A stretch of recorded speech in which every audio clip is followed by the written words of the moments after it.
Go back to school deliciously with Whole Foods Market. Wake up with low-price 365 by Whole Foods Market protein waffles and breakfast burritos. Prep lunchboxes quickly with 365 brand juice boxes, crackers, dried fruit, and more. And look for sales on no antibiotics ever ground beef and chicken breasts that make meal prep a breeze. Shop best-in-class finds for back to school at Whole Foods Market, in-store and online.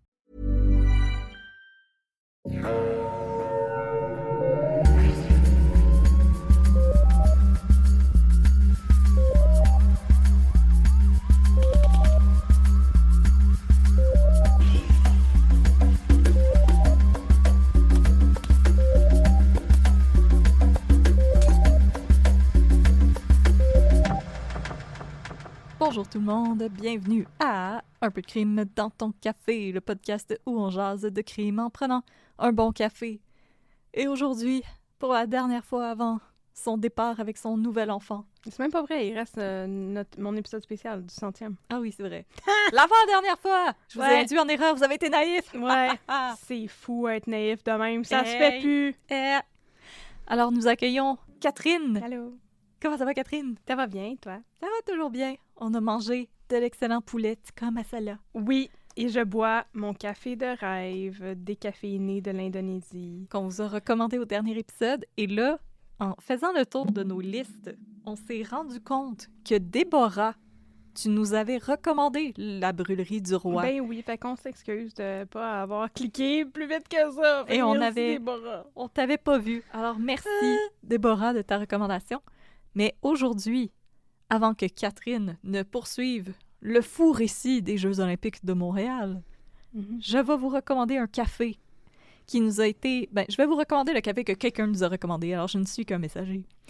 Je vous recommande le café qui nous a été recommandé par Lauriane, qui nous recommande le Wiltor Café de Saint-Ours, qui est donc un café qui est situé à Saint-Ours, et vous l'aurez deviné, j'ai choisi de vous recommander ce café parce que c'est dans la ville de Saint-Ours et j'aimerais vraiment savoir ce qu'a fait Saint-Ours pour devenir un saint. Ouais, moi aussi, alors, j'aimerais le savoir. Lauriane, de nous avoir recommandé ce café dans la ville au très funky nom de Saint-Ours. Alors, si vous faites un petit road trip cet été au Québec, endroit où vous arrêtez, le Wiltor Café, qui sonne pas du tout comme quelque chose dans Le cœur à ses raisons. Wiltor Café. Le Wiltor Café! On espère qu'ils n'ont pas de pénurie de pichets. Oh, ça serait dramatique. Les pichets de l'amour. Oh. Pichets of love. C'était beau, ça. Les Français qui nous écoutent et qui pensent qu'on est craqué mental. Alors... Ils ont raison! Oui! Voilà. Alors, aujourd'hui, oui, Catherine, hello! nous avons droit à la suite de... Stade-moi piscine. Manche Priem. Mais c'est Manche Priem à thématique olympique. C'est Manche Priem Stade-moi piscine. Alors, n'oubliez pas de Stade-moi piscine. Remplacez toutes vos décorations de chalet pour Stade-moi piscine. Vos voisins vont adorer ça. Ils vont trouver ça original. Alors, sans plus attendre, parce que j'ai cru comprendre que c'était un meaty boy. 5000 mots. Ah, OK. C'est quand même meaty. C'est quand même meaty. On va pas niaiser plus longtemps. Et on va tout de suite laisser place aux Jeux olympiques et souhaiter bonne chance à nos amis français qui font caca dans la Seine. Ça tombe à point. J'avais pas vraiment planifié ça. Ça tombe à point comme un caca dans la Seine. Comme juste avant que la mairesse aille se baigner. Et voilà, exactement. Non, c'est ça, je m'attendais pas à ce que ça tombe à point comme ça. Puis là, c'est le fun parce que ça tombe vraiment à point. Parce que la vie est bien faite. Tout le monde sait que... Non, personne ne le sait. Sauf genre les 4 personnes qui sont venues... Non, les 15 personnes qui sont venues nous écouter à Jonquière, live au Café Érudit. Yes. J'avais fait l'histoire des Jeux olympiques en rodage, l'histoire de la construction du parc, en fait. Fait que là... maintenant, c'est désormais la portion inédite de mon récit. Parce que ça, c'est tout ce qui se passe après et que je ne savais pas du tout quand j'ai fait ma portion en rodage. Et c'est la raison pour laquelle j'ai décidé, mon Dieu, il faut que je raconte ça en deux cas. Parce qu'aujourd'hui, je vais vous parler de la commission Malouf, qui était la commission d'enquête sur le dépassement de coûts de la construction du parc olympique et les détails qui sont sortis pendant cette commission d'enquête. Aujourd'hui, on va faire très, très, très white-collar crime. Là. Ouh là là! Ça va être beaucoup des affaires de fraude et de manœuvres un petit peu irrégulières et d'ingérence et toutes ces affaires-là. Et là, je me force pour parler un petit peu moins vite parce que je réalise que je parle comme Speedy Gonzales. Et non pas comme quelqu'un qui... Oui, mais c'est vraiment ça. Et non pas comme quelqu'un qui boit du décaf, c'est ça l'affaire. Effectivement. Voilà. Donc, bonjour, les amis. Me revoici avec c'est une joke. La deuxième partie de mon histoire Hey, Céline Galipo, là! Bienvenue à Radio-Canada. Oui. Voici la deuxième partie de mon histoire interminable sur les Jeux olympiques de Montréal. Et là, j'avais pas un aussi beau titre que la dernière fois, qui était « La construction du parc olympique ». Il était tout poqué. Ici, c'est juste la commission Malouf. Bon. Alors, je n'ai qu'une source, le rapport de la commission Malouf, un document d'environ 1000 pages. Oh, ça n'a plus de bon sens. Je ne l'ai pas lu dans son entièreté parce que ça fait 1000 pages. Ah, c'est à cause de ça que les gens disent qu'on fait pas de recherche. C'est exactement à cause de ça. Ben, mettons que moi, j'ai regardé l'index et j'ai lu les parties qui m'intéressaient. Oui, c'est ce qu'il faut faire dans la vie, quand tu te ramasses avec un rapport de commission d'enquête? Oui. Ouais, puis t'es pas un journaliste professionnel puis t'es pas payé pour ça, là? Sauf si tu m'as pas dit que t'avais prévu de présenter en politique. Ouais?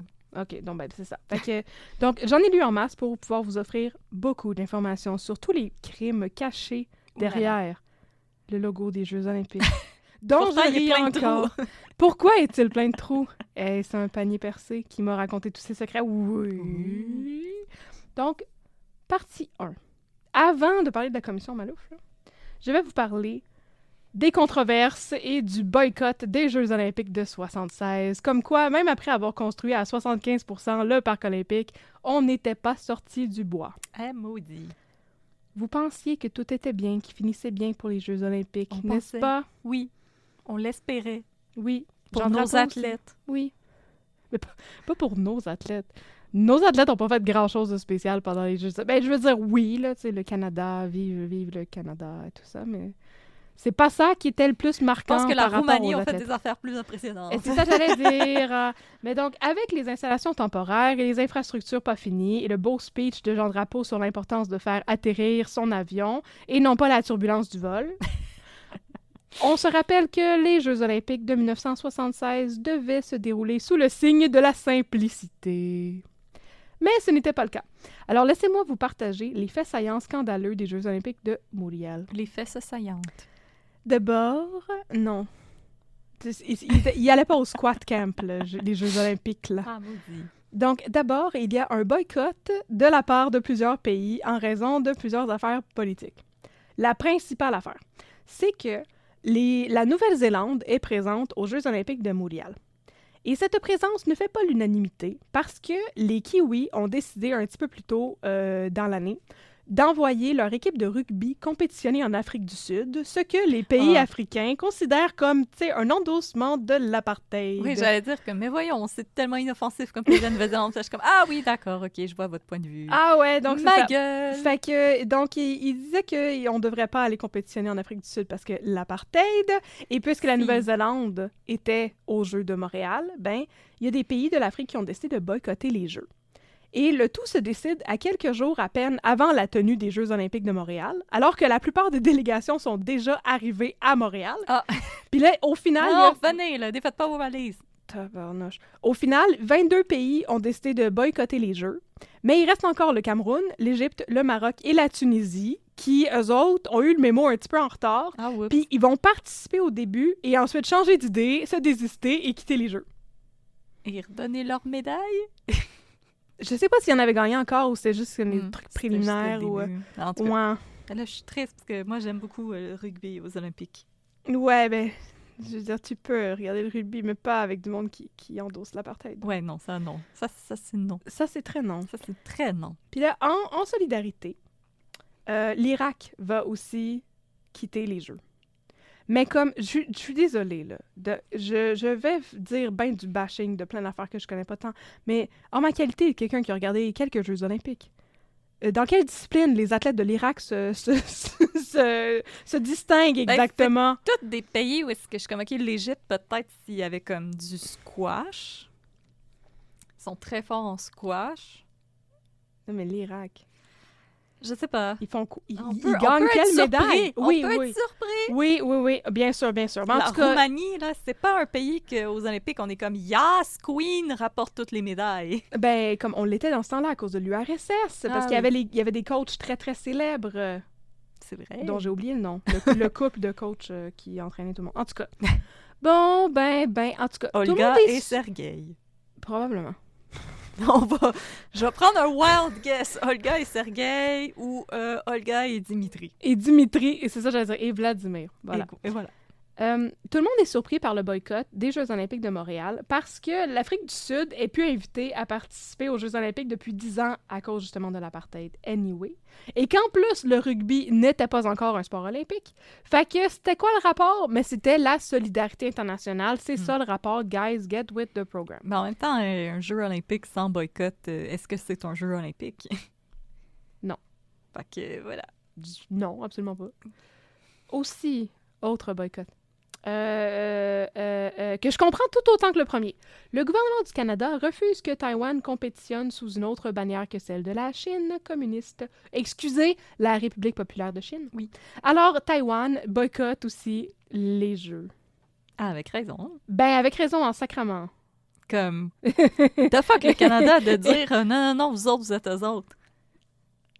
Non, c'est pas correct, ça, la. Je sais pas, ils voulaient pas s'aliéner 1 milliard de Chinois. Je sais pas, j'ai pas compris. Mais là, il y a comme une question qui vient de popper dans ma tête. Ouais. Mais c'est par rapport au jeu de cette année. C'est est-ce que les athlètes russes ont le droit de compétitionner? Parce qu'ils se sont fait kick-out de comme toutes les compétitions, la Russie, là. Ils n'avaient pas le droit de participer à Eurovision, ils n'ont pas le droit de participer à l'Euro. Ben, ils n'ont plus le droit de participer depuis longtemps, depuis une couple d'années à cause du scandale de dopage. Le dopage, mais les athlètes, ils ont le droit d'être comme... Oui, de manière indépendante. Ouais. Je sais pas s'ils ont le droit cette année. C'est une maudite bonne question. Maudite bonne question. Quelqu'un va pouvoir nous le dire. Ah oui. Fait qu'en plus de ça, justement... Et Israël. Excellent segue. Ah ouais, OK. Mais ça, j'ai l'impression que comme ils vont participer, puis comme tout le monde s'en calisse... Parce qu'Israël a eu le droit de participer à Eurovision et à l'Euro. Fait que, ouais. Israël a eu le droit de participer à l'Eurovision cette année? Oui. Oh boy, OK. C'est pour ça qu'on a quasiment rien vu d'Eurovision. Puis là, je vous entends crier What the fuck, l'Israël à Eurovision. La dernière fois que j'ai checké, c'est pas un pays européen. Ils ont gagné Eurovision il y a 5-6 ans. Oui, mais la raison pour laquelle Israël participe, c'est parce qu'Israël donne beaucoup d'argent à Eurovision. Alors pour cette raison, ils ont le droit de participer. Et cette année, ça a fait beaucoup de chiards. Et en plus, l'année où est-ce que Israël avait gagné, donc ils reçoivent Eurovision l'année d'après, les artistes, pas des athlètes, étaient explicitement... ils s'étaient fait dire que c'était interdit de se prononcer de quelque manière que ce soit sur la Palestine. Et l'Islande s'est fait kick-out parce que quand ils ont reçu leurs résultats, ils ont dérouler des drapeaux de la Palestine. Alors oui, ça fait... J'ai l'impression que, tu sais, Eurovision, j'étais comme fière de eux parce que vraiment, à l'instant que la Russie a déclaré la guerre à l'Ukraine, qui ont envahi, ils se sont fait kick-out de Eurovision littéralement le lendemain. Et la Biélorussie, parce que ils suivaient. Mais je sais pas. C'est comme quand que j'ai vu qu'Israël, par contre, pouvait participer pareil, j'ai trouvé ça un petit peu weird et je me demandais si c'était parce que, comme, le pays qu'ils ont envahi ne participe pas, lui. Parce que je pense que ça aurait créé des frictions en coulisses que l'Ukraine et la Russie se côtoient. Mais je suis sûre que ça crée des frictions en coulisses quand même. Oui. Il y a plein d'artistes qui criaient au scandale de devoir côtoyer... Israël. En passant, c'est pas des commentaires antisémites, là. Non. Il y a des gens qui font cette adéquation-là. C'est pas des commentaires antisémites, c'est des commentaires contre la guerre. Ouais, c'est pas ça. C'est des commentaires contre le Hamas. Voilà. Mais, petite parenthèse, t'as oublié ta housse à puff, toi, là? Ah non, mais je l'ai enlevée, elle arrêtait pas de tomber puis elle me tapait ses nerfs. Ah, d'accord, parfait. Fait que tu vas juste faire des bruits de bouche dans le micro. Ah oui. C'est ça, la vie aujourd'hui. Mais j'ai pas d'eau. Fait que les gens, je pense que c'est plus parce que je buvais de l'eau puis ils aimaient pas m'entendre boire de l'eau. Ah, ça se peut bien. Fait que j'ai bu de l'eau avant qu'on commence. On ne sait pas. Je fais un poisson. Je fais comme un poisson. Comme un chameau. Comme un chameau, oui. Ouais, C'est j'ai tout emmagasiné. accumulé dans les bosses sur ton Voilà. dos. Voilà. Des belles bosses sur mon dos. Là. Mhm. Donc, en plus de l'Israël puis de l'Eurovision, non, il n'y avait pas ça. Pantoute dans les Jeux olympiques. Non, mais c'est ça. En plus, il y a un scandale de triche qui implique l'URSS. Oh, ça, c'est... Quoi? Oh, L'URSS? Je sais. Oui, je sais. Bon. Attends, je m'en vais chercher mon chapeau surprise. Il y a un médaillé d'argent de pentathlon. Ça, c'est le gars qui met le plus vite ses pantalons. Oui. Et qui met le plus vite ses pantalons en faisant de l'escrime à un moment donné pendant le pentathlon, parce qu'il y a 5 épreuves pendant le pentathlon, parce que penta, ça veut dire 5. Oui, mais ma joke de On pantalon vous était plus apprend... drôle. Oui, absolument. On vous apprend des mots ici.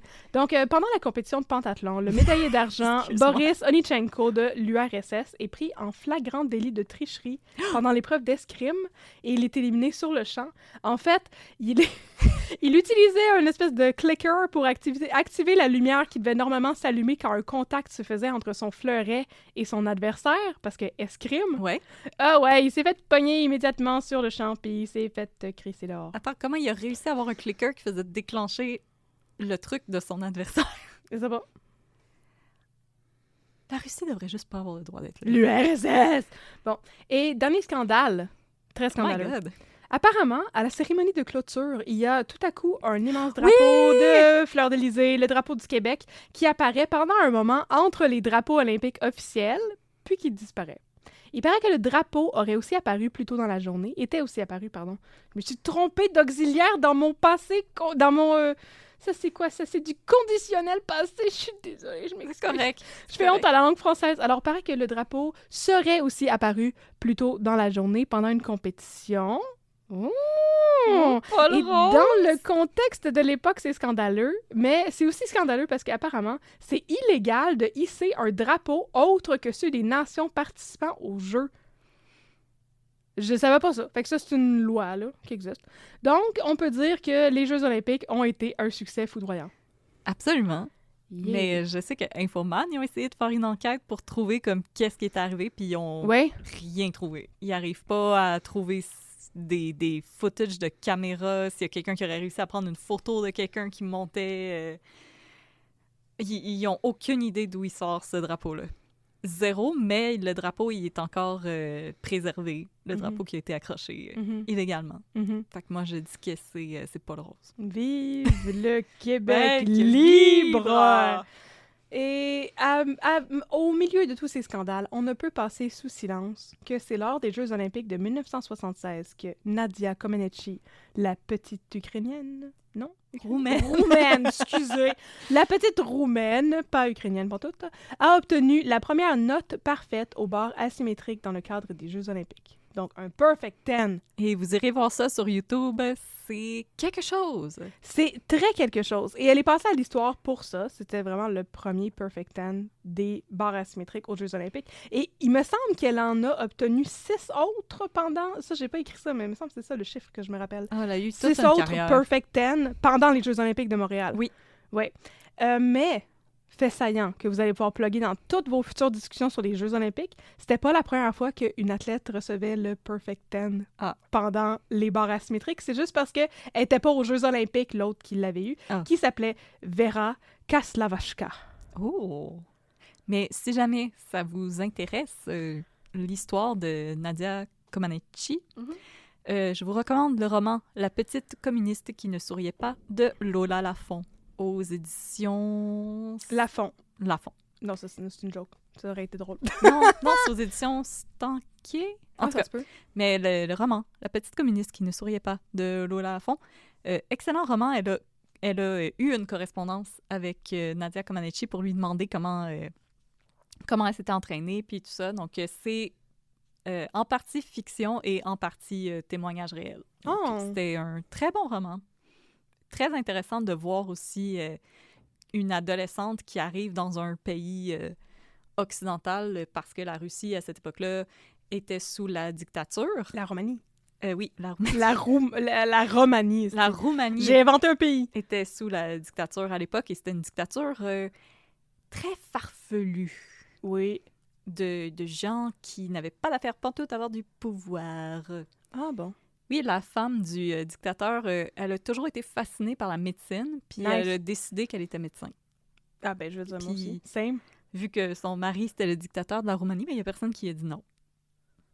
C'est quand même cool, ça! Fait que, oui, je veux dire, c'est pas cool les répercussions que ça a sur tout le monde, mais c'est quand même cool comme vie! C'était vraiment un bon roman. Je me rappelle que j'ai lu comme en un après-midi, tellement je le trouvais intéressant. Donc, recommandation de roman. La petite communiste qui ne souriait pas. Moi, j'ai pas lu ça, mais si ça vous intéresse, il y a plein de documentaires sur la carrière de Nadia Comaneci aussi qui sont disponibles.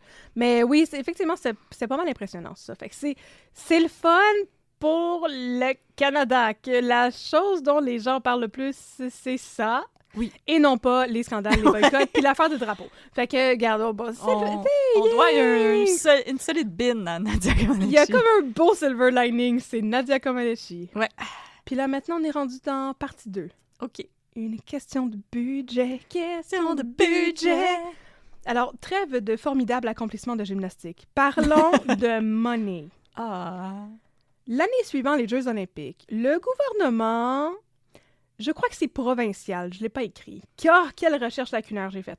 Le gouvernement provincial, probablement, décide de tenir une commission d'enquête sur le coût des Jeux olympiques parce que, vous vous y attendez sûrement, ça a coûté un esti de bras, comme on aime dire en québécois. Exactement.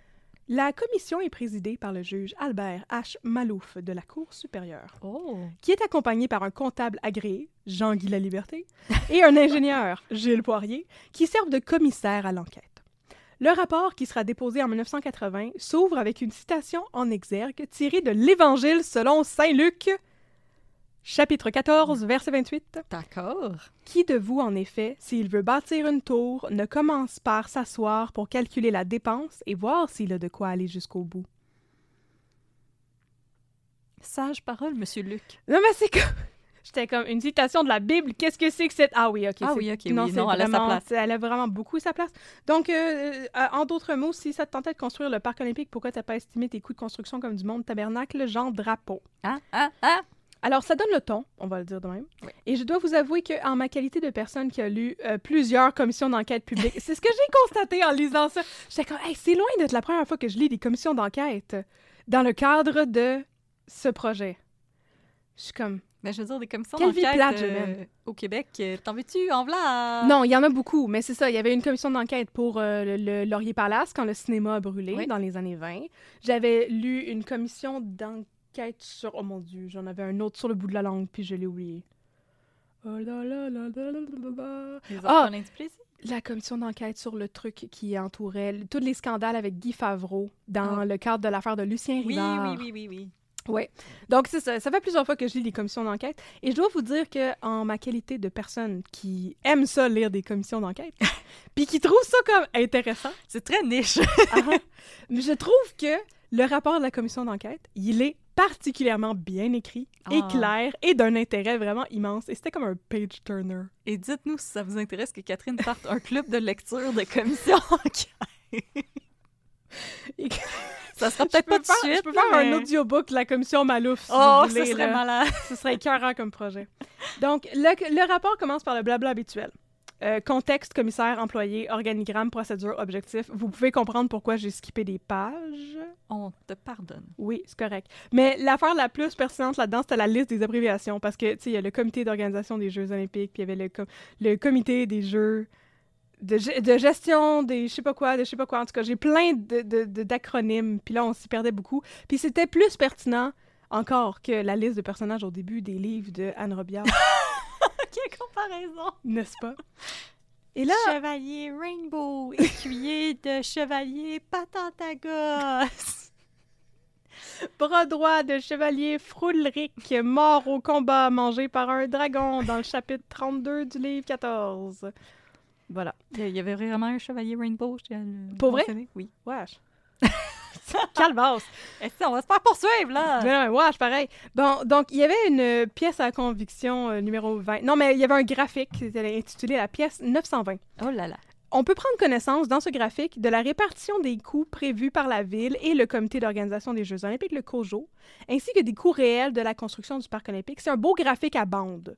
Fait que là, t'as la petite bande pâle pour les coûts prévus, puis t'as la petite bande foncée qui va beaucoup plus haut pour les coûts réels de construction du Parc olympique. Donc la d'abord... barre, elle continue sur 3 pages, comme les centerfolds de Playboy, oui. là, tu le défais. Voilà. Et là, yeah! C'est pas mal gros. Donc là, je vais commencer à dire beaucoup de chiffres. Fait que Audrey, si t'es mélangée, tu m'arrêteras. D'abord, les prévisions. Il y avait des prévisions qui ont été faites 2 fois, parce qu'on s'en rappelle, à un moment donné, le gouvernement du Québec, justement, de Robert Bourassa, Robert Bourassa, il était inquiet, puis il avait demandé des comptes à Jean Drapeau, ce qui était comme, ouais, on aimerait ça savoir combien ça va coûter, parce que nos experts ont estimé que... pas celle-là, là. Non, c'est ça, nos experts ont estimé que ça va coûter plus cher que ce que tu pensais. Donc, il y a eu des estimés en novembre 72 et en avril 74. Puis là, ils les ont comme colligés. Fait que c'était 310 millions au total pour la construction, 60 millions de coûts d'exploitation, 67 millions pour construction et aménagement, 183 millions pour construction du parc olympique en tant que tel. Puis les prévisions ont été révisées en août 1974, justement quand il y a eu la demande du gouvernement. Mais là, étrangement, le montant total était le même. Et ce qu'on proposait par rapport au village olympique, dont les coûts étaient en train de monter à travers le plafond, on va vous raconter ça après, c'était de scinder les 67 millions consacrés à la construction et l'aménagement qui étaient tirés du budget de la Ville de Montréal et de dorénavant consacrer 44,4 millions à la construction et aménagement seulement et 22,6 au village olympique, mais payés par le COJO. Fait que c'est comme ça. On pense que ça va coûter plus cher, mais on va juste couper dans un des budgets puis on va le redistribuer dans le village olympique. À un moment donné, ça marche plus, là. Non, ça marchait plus. C'est comme si on avait oublié qu'il fallait héberger le monde et que comme le village olympique était un afterthought du processus, ce qui était bien weird. Mais en fait, c'est pas ça que c'est passé. OK, hear me out. Oui. On va demander au monde s'ils ont des divans à passer. Couchsurfing, édition Jeux olympiques. Édition les Jeux olympiques. Toi, t'as un joueur de rugby. Toi, t'as le gars qui lève des poids. Toi, t'as Nadia Comaneci. Toi, t'as la fille qui garoche des marteaux. Oui. Et là, après tout ça, on a les petites bandes foncées juste un tout petit peu plus haut. Faut encore déplier un petit peu. Pour là. les coûts réels. On se rappelle qu'on vient de dire c'est censé coûter 22,6 millions, le village olympique. En réalité, ça a coûté 96 millions. Oups. Les coûts d'exploitation, c'était censé être 60 millions. En réalité, ça en a coûté 213 millions. Yes! Les coûts de construction, c'était 47 millions. 142 millions pour construction et aménagement déboursés par la Ville de Montréal, comparativement aux 67 millions qui avaient été annoncés à la base, et 835 millions pour la construction du Parc olympique déboursés par la Ville de Montréal, comparativement aux 183 d'origine. Wouf! Alors, pour un gros total de, et non pas 310 millions de dollars, mais bien 1,33 milliard de bidous. Voir que Montréal n'a pas fait faillite. Mais c'est correct, après, ils ont juste réorganisé. Ils ont juste refait l'affaire de la loterie pour rembourser l'Expo 67. Ils ont refait ça. Bon. Malade. Puis ils vendaient, puis ça, j'en ai pas parlé, mais dans le financement des Jeux, tu sais, ils vendaient justement des bons de financement des Jeux olympiques. La monnaie olympique, là. Il y a tous des scandales autour de la monnaie olympique. Moi, vous racontez ça tantôt. C'était le fun, la monnaie olympique. C'était le fun. C'était pas pantoute plein de collusions, puis tout. C'était vraiment le fun. How dare you. Alors, il est intéressant de noter que ça équivaut à un dépassement de coût de 1000%, selon le rapport. Et ça établit un nouveau record du dépassement de coût. Yeah! Yeah! We did it! Montréal! Yes. Pour l'anecdote, paraîtrait que ça s'apparente au pourcentage de dépassement de coût de la construction de l'Opéra de Sydney, qui s'est construit de 58 à 73, c'est juste un petit peu avant, et dont les coûts initiaux étaient estimés à 7 millions, et les coûts finaux se sont avérés être 102 millions! Ouais, mais comme l'Opéra de Sydney, là, il est encore fonctionnel. Ouais, puis il est vraiment beau, l'Opéra de Sydney! Il flotte sur l'eau aussi. Si je me rappelle bien, il n'a pas besoin de changer son toit en forme de coquillage. Non, il y a aussi un toit en forme de coquillage en plus, me semble. Oui, c'est les toits là, comme ça. Oui, c'est ça. C'est un très beau building. C'est très beau. Il ressemble à un Klingon dans Star Trek. Oui, j'ai un peu honte présentement, là. Donc, partie 3. Blâmer la ville. Ben oui. Faut bien blâmer quelqu'un, tu sais. Ah oui. Ah! Mais donc, premièrement, avant de blâmer quelqu'un, on va blâmer quelque chose dans la commission. Fait que c'est quoi exactement qui explique ces dépassements de coûts absolument monstrueux? Selon le rapport de la commission Malouf, il y a d'abord une irresponsabilité administrative de la part de la Ville de Montréal. Whoopala. Color me surprise, moi, mon petit chapeau surprise. Ah oui. C'est lié d'abord à l'abandon de la notion de jeu modeste sous le sceau de la simplicité, et non pas le signe, je réalise que je disais ça depuis le début, mais c'était le sceau de la simplicité, qui était préconisé par Drapeau. On s'en souvient, il avait dit que c'est ça, sous le sceau de la simplicité, puis finalement, le sceau de la simplicité a coûté 1,33 milliard de dollars. Oh my God. Un autre problème, c'est que apparemment le projet a été lancé sans avoir un budget global préétabli. Par exemple, le rapport mentionne que, et je cite, « L'architecte conseil, M. Roger Taillibert, a pu en particulier œuvrer en toute liberté, aucune contrainte monétaire ne lui ayant jamais été imposée. » Fin de la citation. Ouais, c'est pas une bonne idée, ça. Ça, les amis, là, c'est pas une bonne idée. Non! Et Taillibert, pour ajouter l'insulte à l'injure, insult to injury, gérait aussi le projet de ses bureaux qui étaient situés à Paris, au lieu d'être sur le terrain, ce qui occasionnait de nombreux problèmes de coordination et de relations de travail, et des retards aussi. Ça a beaucoup contribué à l'augmentation imprévue des coûts. Fait que, tant qu'à lui donner carte blanche pour dépenser comme ça y tente à ce style-là, ça leur tentait pas de lui aménager un bureau à Montréal pour qu'il puisse... il voulait pas être à Montréal. Non. Il avait besoin de se baigner dans la Seine. Non, oui, OK. I guess. Il avant avait que le besoin monde de son aille... croissant. C'était comme 60 ans avec le monde aille chier dedans. Là, fait. Mais nos croissants, ils crunchent pas autant que ceux de Paris. Il est clairement pas allé chez les premières moissons, là, lui. Ou chez Aroma. Ah, Aroma! Ensuite, le rapport blâme l'absence d'une véritable direction de projet. Le mandataire coordinateur des jeux, on s'en rappelle, à un moment donné, la ville était comme... Puis ils ont nommé un mandataire coordinateur, qui était une firme qui avait 30 000 acronymes, qui a été nommé juste en juin 1974, suite à des pressions du CCJO, c'est ça, le comité de contrôle des Jeux olympiques. Fait qu'on a le comité d'organisation des Jeux olympiques, puis ça, c'est le comité de contrôle, qui contrôle l'organisation des Jeux olympiques. C'est les gars qui surveillent les gars qui surveillent les gars. Bon. Fait qu'avant ça, ça faisait... Ça faisait depuis 69 que la ville avait été... 70, en fait, que la ville avait été choisie. Puis là, ça a commencé en 72, les travaux de construction. Puis ça a pris 2 ans avant qu'il y ait un mandataire coordonnateur pour gérer le chantier. J'aime que le mandat, c'est comme, voici toutes les claques qui se sont perdues. On va vous dire où est-ce qu'elles sont les claques qui se sont perdues. Moi, je suis très étonnée que le juge Albert Malouf ne se soit pas ramassé avec des petites bottes de ciment dans le fond du fleuve parce que il distribue des taloches à tout le monde et n'a pas froid aux yeux. Oh, on le froid aux salue. yeux. Froid aux yeux. Avec cette liaison qui n'existe pas. Je parle bien aujourd'hui, ça n'a pas d'allure.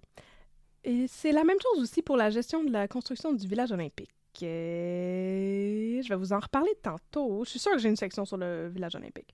Ils ont nommé un mandataire coordinateur éventuellement, mais juste en 75, alors que les problèmes liés à ce site de construction étaient connus depuis 74.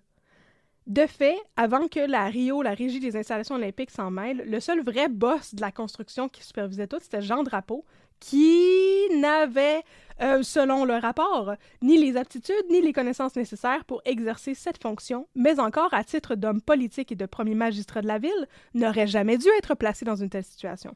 Je vous ai paraphrasé le rapport. Le rapport blâme aussi l'acquisition d'installations superflues, inutilement luxueuses et exceptionnelles, comme le bassin olympique, qui a coûté 25 millions de dollars, le centre Étienne Desmarteaux, qui a coûté 11,6 millions, et le fucking Vélodrome, qui, en plus de coûter 75 millions, était, je cite encore le rapport, une œuvre extravagante, sans aucune mesure avec les exigences olympiques et les besoins de la ville après les Jeux. Ouh là là. C'est le fun comme job pour Malouf, ça. Il peut juste bitcher comme tout le monde. Oui, il peut juste dire « Toi, va chier, toi, va chier, toi, va chier. » Toi, c'est de ta faute, toi, c'est de ta faute. Toi, t'es un cave. Toi, c'est de ta faute. Regardez en dessous de vos bancs. C'est de votre faute! C'est de ta faute! C'est la claque qui s'est perdue! Voilà. OK.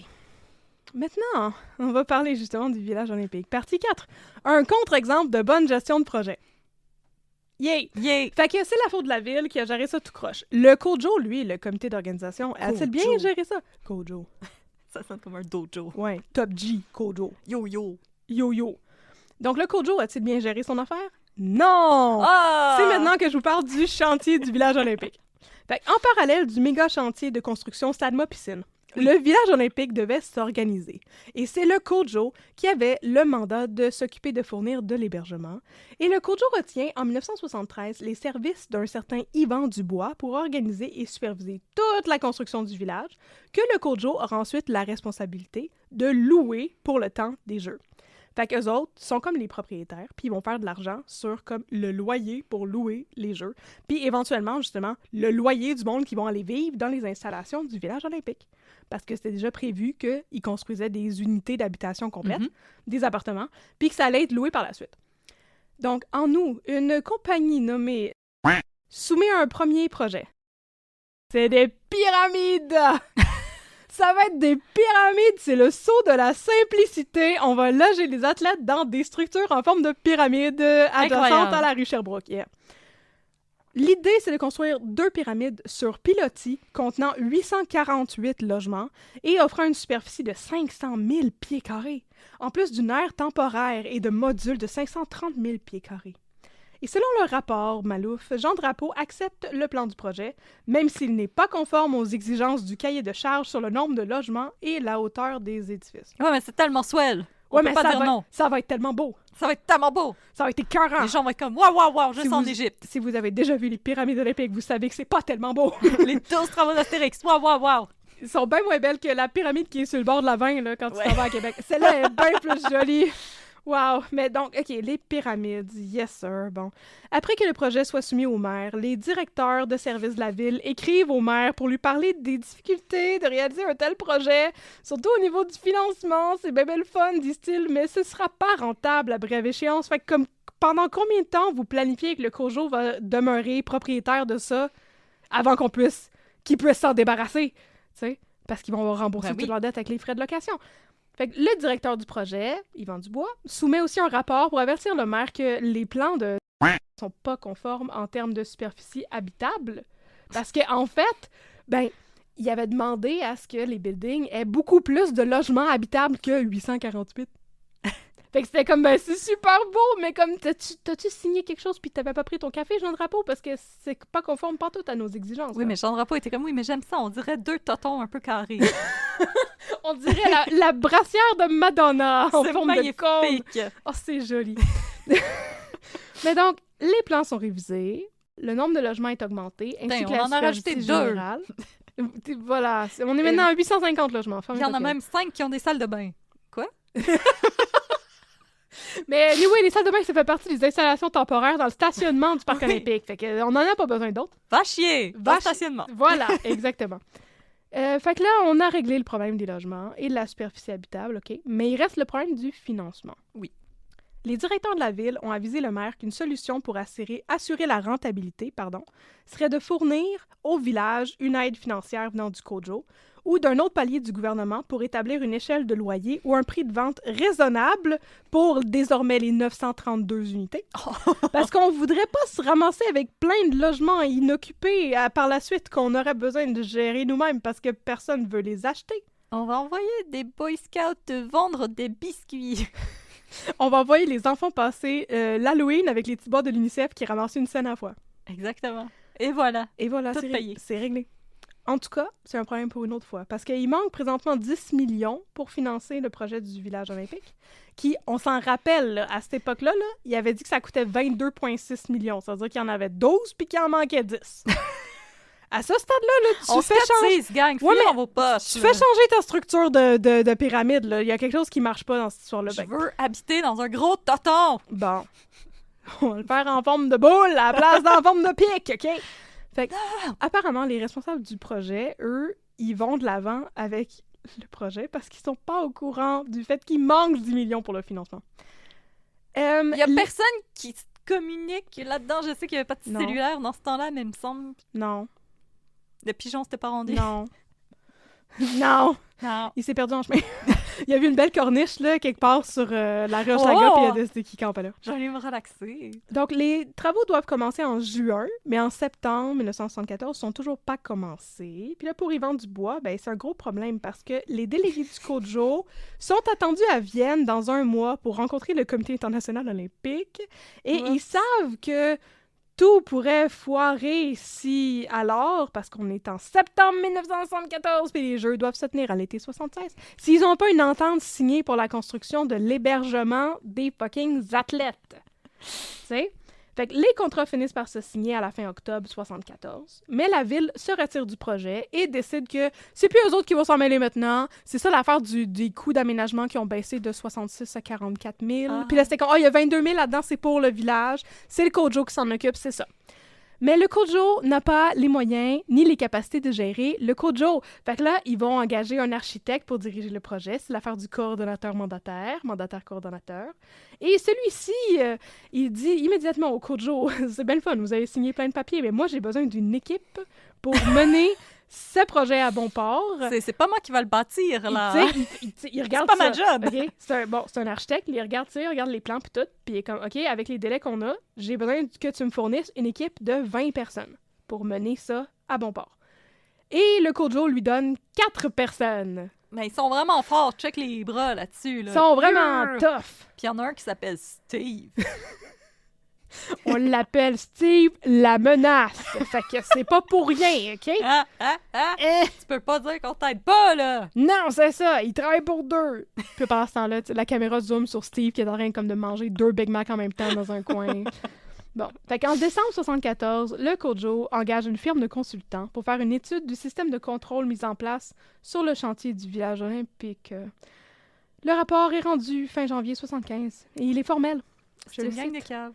Les travaux avaient débuté sans gestion adéquate, sans organisation adéquate, sans estimation détaillée soit sur la partie du temps, sur la partie du coût, sans système de contrôle et sans avoir les spécifications et les plans suffisamment complets. Le rapport, c'est juste « What the fuck, calice? » Qu'est-ce que vous faites? Qu'est-ce que c'est ça? Qu'est-ce qui se passe? Bon. Alors, le consultant qui rédige le rapport avertit le COJO qu'il va devoir gérer ça mieux que ça, là, le COJO, parce que sinon, il va y avoir des dépassements de coûts faramineux et le COJO ne sera jamais en mesure de récupérer son argent en vendant ou en louant les unités. Calice. Ah oui, parce que dans le contrat signé avec les terrasses, c'est le terrasse. Le COJO s'est engagé à fournir genre 6 millions à Terrasse pour qu'il puisse contracter une deuxième hypothèque pour construire les immeubles. Ça, c'est le bout que j'ai pas compris. Fait que le COJO, ils ont une hypothèque sur les pyramides olympiques, puis là, ils ont prêté de l'argent à... En fait, ils ont donné de l'argent pour qu'ils puissent avoir une autre hypothèque, une deuxième hypothèque sur les immeubles olympiques. Et puis là, l'affaire, c'est que ben c'est quand même le COJO qui est responsable s'il y a des dépassements de coûts. C'était dans le contrat. Fait que c'est comme si les deux devenaient propriétaires en même temps, mais il y a juste le COJO qui est responsable s'il y a des dépassements de coûts. Fait que ça, c'est un mot du bon contrat, les chums. Bravo. Bravo d'avoir signé ça. J'ai rien compris. Non, c'est comme... C'est parce que le COJO voulait pas rester pogné avec les habitations olympiques. Ouais. Fait qu'il voulait qu'il y ait une compagnie qui les gère. Fait que là, c'était les qui faisaient la construction, qui par la suite allait être le gestionnaire des blocs. En partie. Mais là, il n'y avait pas l'argent pour contracter une hypothèque. Fait que le COJO leur a avancé l'argent. Mais dans leur contrat, ben, même si les deux étaient propriétaires, ben, c'est quand même juste le COJO qui se ramassait avec les dettes de la construction du projet. Ça veut dire que les gars, eux autres, ils étaient liés à 6 millions. Ça ne pouvait jamais dépasser 6 millions. Puis eux autres avaient la possibilité de rentrer dans leur argent. Okay. T'as-tu mieux compris? Oui. Good, OK. C'est vraiment twist. C'est mon but dans la vie de t'expliquer comme du monde les affaires de finance, de cette affaire. J'y ai réfléchi beaucoup. Ben écoute, je me suis dit comment je vais faire pour... Faut vraiment que je comprenne bien pour être capable d'expliquer ça d'une manière qui est compréhensible. Mais t'as-tu vu les appartements olympiques? C'est là ton esti? C'est qui veut vivre dans du béton? Ben je sais pas, mais c'est comme Habitat 67. Mais ça coûte une fortune, puis c'est pas entretenu. C'est complètement scrap à l'intérieur, mais ça coûte une fortune d'acheter une unité. C'est tout en béton. Ouais. Puis c'est pour le fun de dire que t'habites dans Habitat 67. Oui. Puis possiblement proche d'un Vinnie Gambini's. I see. Ah, si. Fait que, pardon, j'ai fait une erreur tantôt, mais c'est à ce moment-ci qu'il y a un coordinateur mandataire qui est nommé en urgence, comme la ville et le COJO ont fait aussi pour Stade Mopicine. Fait que là, lui, il visite le chantier en mars 75 et il constate que il y a juste 7 personnes sur le chantier, ce qui est quand même pas tout assez. Il n'y a pas de budget, il n'y a pas de calendrier d'exécution des travaux, puis il n'y a aucune procédure mise en place pour lancer ou recevoir des appels d'offres pour la construction du projet. Il n'y a personne qui répond au téléphone. Qu'est-ce qui se passe, tabarnak? Fait qu'au final, le village se construit quand même, in extremis, entre mars 75 et juin 76, soit à temps pour les Jeux. Et avec un dépassement de frais très raisonnable de 18%, soit un modeste 13,9 millions de dollars qui s'est ramassé être la dette du comité organisateur des Jeux olympiques. Hey, la prochaine fois que je trouve que ça va mal ma vie, je vais penser à ça. C'est le fun! Alors, partie 5. C'est ce sacré Roger Taillibert. Roger Taillibert! Bon. Selon le rapport de la commission Malouf, outre la ville et le Cojo qui a géré l'affaire du parc olympique, des habitations olympiques, comme des hosties de champions, mais il y a aussi Roger Taillibert qui serait derrière une grosse partie des dépassements de coûts du projet olympique. Petit rappel. On a mentionné tantôt que son projet était malade mental craqué dans le plafond, trop compliqué. Oui. Et que Drapeau le laissait faire pas mal tout ce qu'il voulait de son bureau à Paris. Donc, c'était pas exactement de la gestion hands-on. Non. Et à l'interne, dès les débuts de la construction, il y avait des débats sur le respect de l'intégrité du projet de Taillibert, du style, on est-tu vraiment obligé de faire toutes les hosties d'affaires extravagantes que ce craquer dans le plafond veut nous faire faire? C'est une très bonne question. Go back to school deliciously with Whole Foods Market. Wake up with low-price 365 by Whole Foods Market protein waffles and breakfast burritos. Prep lunchboxes quickly with 365 brand juice boxes, crackers, dried fruit, and more. And look for sales on no antibiotics ever ground beef and chicken breasts that make meal prep a breeze. Shop best-in-class finds for back to school at Whole Foods Market, in-store and online. Oui, parce qu'il y avait, je vous l'ai dit la dernière fois, je vous l'ai dit, je vous le rappelle, OK? Rappelez-vous-en. Non, mais moi, je m'en rappelle. Mais son affaire de voile de béton, là, puis de toit rétractable, tout, il y avait l'idée de faire ça, mais il l'avait jamais construit. J'ai rêvé à ça. Il savait, I have a dream. Mais Dieu m'a dit de faire ça pendant que j'ai fait un trip d'ayahuasca. J'ai regardé dans un chapeau comme Joseph Smith, le chef des Mormons, et Dieu est apparu pour me parler avec une roche magique. Et donc... Non, mais pour vrai, Roger Taillibert, il avait designé une affaire qui avait vraiment pas de bon sens, puis qui était pas super réalisable, puis qui avait l'air, d'un point de vue d'ingénierie, très difficile à réaliser. Fait qu'on se posait des questions, et ces questions ont été soulevées au plus tôt en août 73, quand Jean Drapeau a envoyé une lettre au président du CCJO, le comité de contrôle des Jeux, Maître Fernand Lalonde, qui était inquiet concernant les dépassements de coûts du projet du Vélodrome. On va en reparler dans 2 secondes. Alors, donc, Fernand Lalonde, il se plaignait par rapport à ça, puis il était qu'on est tout vraiment obligé de faire tout ça parce que ça a l'air un peu craqué. Et Jean Drapeau lui a répondu. Et il lui a dit « La phase conception de l'ensemble et de chacun des projets est rendue trop loin pour permettre non seulement au CCJO, mais tout autant au comité exécutif de la ville, de la remettre en question. Sauf découverte d'un motif absolument péremptoire. Il n'y a pas lieu par ailleurs d'entrevoir l'éventualité d'un changement de conception. » Fait qu'on a le bras trop loin dans l'engrenage, on peut pas changer d'idée. There's no turning back. Fait que là, un peu plus tard... Back time. I would not do such earnest destalette. Je construirais pas de vélodrome non plus. Puis le Q-Share qui ride le mode style. Oh, ça exciterait les Marines sur le bateau. Oh oui, il serait comme « Oh yeah! Oh yeah, madame! là. Je suis full hétérosexuelle! » Yeah! In the Navy. Et t'as tout compris.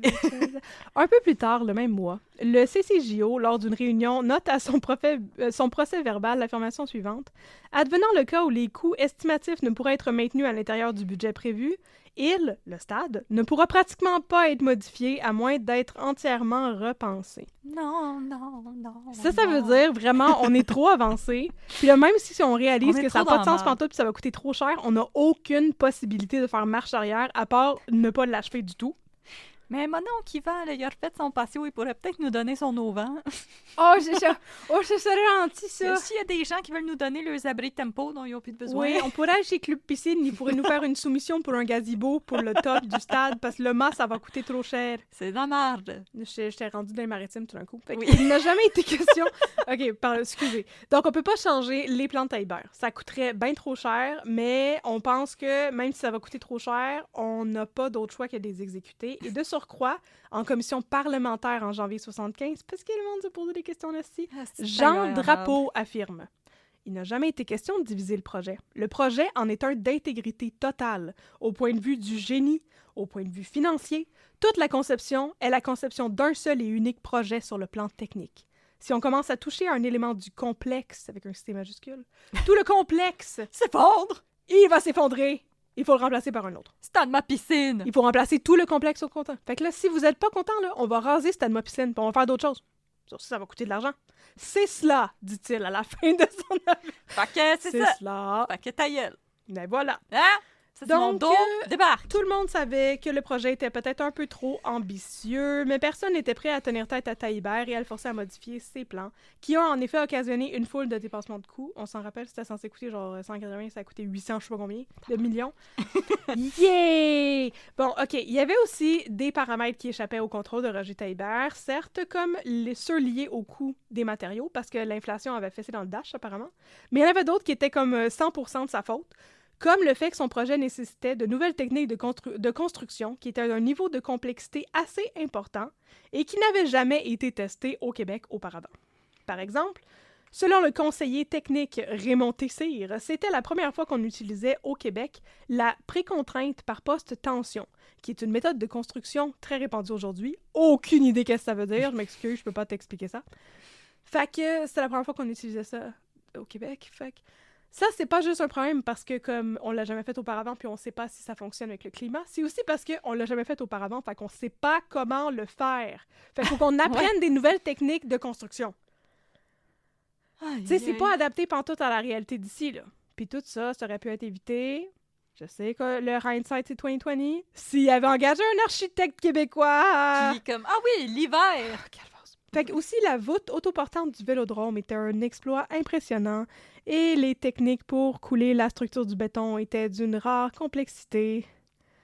Je veux dire, c'est bien fun, là, mais c'était comme pas le temps. C'est ça. Fait que, voilà. Il y a aussi les syndicats. Le rapport Malouf blâme les syndicats. Je veux pas en dire plus là-dessus, parce que les syndicats, ils existent encore. Puis à partir de maintenant, j'ai caviardé genre le 3/4 de mon texte. D'accord. Pour pas me ramasser moi-même avec des petites bottes en ciment. Non! Non! Non! Partie 6. Puis les entrepreneurs, eux... Entrepreneur. Finalement, dans la catégorie les autres choses à blâmer pour le coup, on retrouve plein d'affaires comme l'inflation dont je viens de parler, la saturation du marché de la construction de l'époque, les grèves et les arrêts de travail, mais aussi la corruption, la fraude et d'autres manœuvres irrégulières. Et la lilalou. Selon la commission, les entrepreneurs et les fournisseurs s'en sont apparemment mis plein les poches avec des pratiques douteuses du style une absence d'appel d'offres publiques, des négociations sur les soumissions privées, des réouvertures de contrats qui ont déjà été accordés pour les renégocier puis accorder plus d'argent, et un octroi d'innombrables travaux additionnels aux contrats dont certains dépassèrent les montants même des contrats. Il y a juste rien qui marche.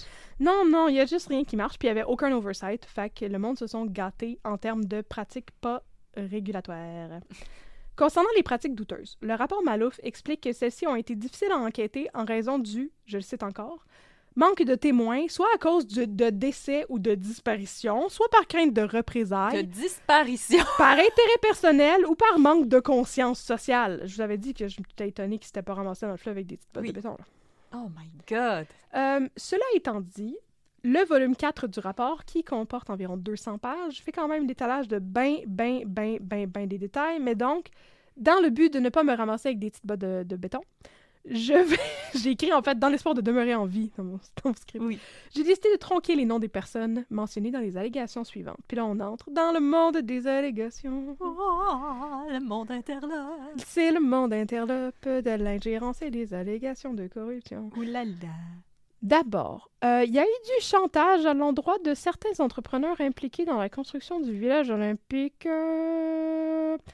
Ce sont 2 entrepreneurs qui étaient impliqués dans le solage et la charpente des immeubles du village olympique, qui sont venus témoigner devant la commission Malouf du chantage qu'ils ont vécu aux mains de promoteurs de la compagnie dont je vous ai parlé tantôt. Pas correct. La première victime de chantage était Monsieur F. de la compagnie... Mr. F. Mais ça va tout être les Mr. Mais je vais nommer les compagnies parce que les compagnies n'existent plus nécessairement. Mr. F, c'est Arrested Development. Pour vrai? Oui. C'est quoi? Conte-nous ça. C'est dans la dernière saison que Michael fréquente une jeune femme. Et là, il entend parler d'un certain Mr. F qui la suivrait et qui serait peut-être une figure menaçante.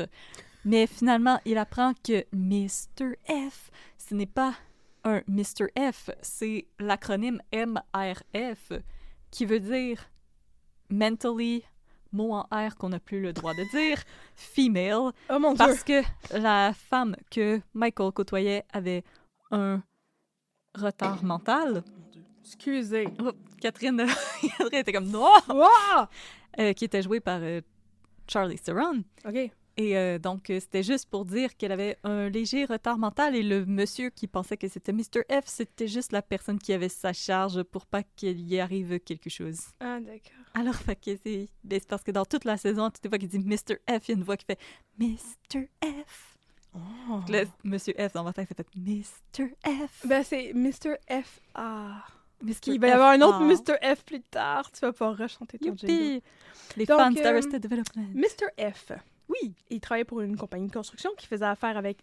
Et il a remarqué qu'il y avait des retards dans la réception des chèques pour des services rendus à l'entreprise. Il est donc allé rencontrer 2 promoteurs, messieurs R et Z, qui lui ont dit qu'il devait leur donner une contribution, leur cote, pour recevoir son paiement. Ah, wow! Puis là, je te demandais de lire une partie du témoignage. Je vais le faire moi-même. OK.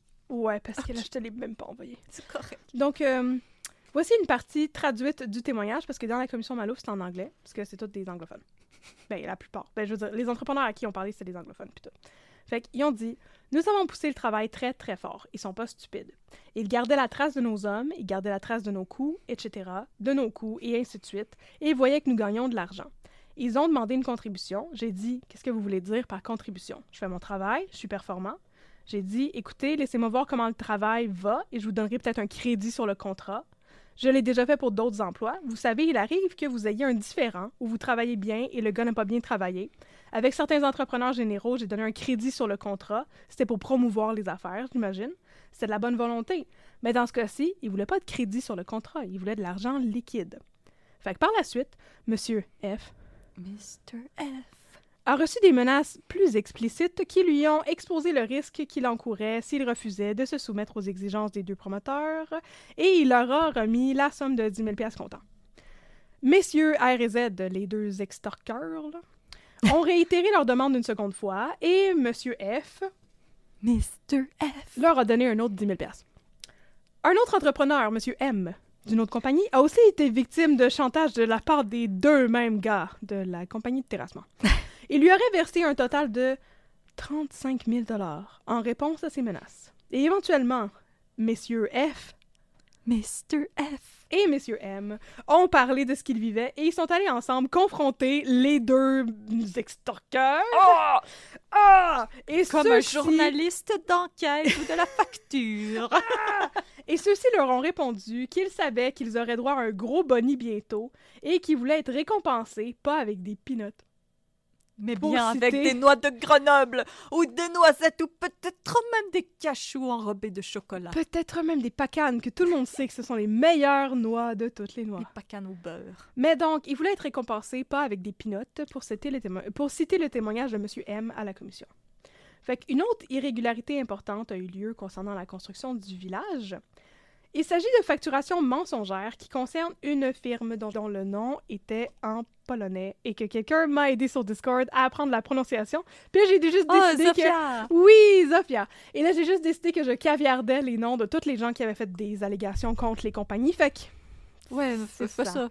C'est ça. Fait que je vais le taire. Je te supporte dans ton silence. Je vais peut-être même demander à notre gentille monteuse de bleeper le nom de la compagnie de terrassement du village olympique. Ça pourrait être cool aussi. Ce serait le temps de remettre quack-quack. Pourrait bip-bip avec les quack-quack. Ça serait très drôle. Des bip-bip-bip, des quack-quack-quack, des bip-bip-quack, des bip-bip-quack. Exactement. Dans la ferme à Mathurin. J'ai fait la version anglophone. Ouais, c'est ça. Une autre irrégularité importante a donc lieu concernant la construction du village. C'est la question d'une facturation mensongère, il y en a plusieurs avec des S, qui concerne une firme que je ne nommerai pas, qui était des consultants en planification et organisation de projets de construction. Fait qu'eux autres, ils facturaient le Kojo. Et ils auraient facturé des heures non travaillées pour des montants exagérés qui ne correspondaient en rien au montant réel. Par exemple, ils ont remis une facture au Kojo pour 23 000 $ qu'ils auraient déboursé à un architecte qui lui-même a affirmé par la suite à la commission qu'il n'avait jamais produit de facture pour ce montant-là. Donc, c'était pas vrai que la firme lui avait donné 23 000 $. Fait que là, ils sont juste allés réclamer de l'argent au Kojo. Et là. Oui, tout ça, c'est juste pour le village olympique. Pour le chantier général, il y a 2 compagnies qu'on peut faire, qui s'appellent Quack-Quack et Quack-Quack Location de machinerie Quack-Quack. Oh, wow! Et Quack-Quack Location de grues. J'adore ça. Parce que ça concerne les grues. Bon, ils allèguent avoir dû verser de l'argent comptant à un contremaître du chantier, Monsieur L, pour que leur machine ait le droit d'entrer sur le chantier de construction, parce que c'était de la location de machinerie et de la location de grues. Fait qu'on va emmener des machines, puis on va emmener des grues. Mais là, pour pouvoir avoir le droit de rentrer sur le chantier, il fallait donner de l'argent au contremaître. Yay! Fait que... Excuse-moi, pardon. Le monsieur de la compagnie de grues, il dit qu'il devait payer 50 $ par semaine par machine. Et le monsieur de la compagnie de location de machinerie dit qu'il a dû remettre une somme de 5 000 $ au contremaître pour avoir accès au chantier en tout temps. Je suis fascinée par l'audace de ce monsieur. Ce monsieur, il va se retrouver dans marde dans une autre histoire dans comme 2 minutes. Ah! Fait que le contremaître du chantier de construction, Le long bras de la claque qui s'est perdu. Je sais même pas si le long bras de la claque qui s'est perdu s'est rendu à lui, mais Malo félicitait bien des fois. Apparemment, il y avait aussi une grosse fraude au niveau du système de poinçons pour les employés. Oh là là! Suite à une plainte du directeur des relations de travail, qui est datée du 4 décembre 1975, la police de Montréal a rencontré et interrogé une centaine d'employés sur le chantier de construction du Parc olympique. Le directeur des relations de travail alléguait que les cartes de poinçons étaient utilisées pour poinçonner des employés qui n'étaient pas réellement présents sur le chantier. Étrangement, quand la police a essayé de faire une perquisition dans les bureaux de la compagnie qui gérait tout le projet, où se trouvaient les cartes poinçonnées, mais il y a eu un incendie et tous les dossiers ont été détruits. Ah ben.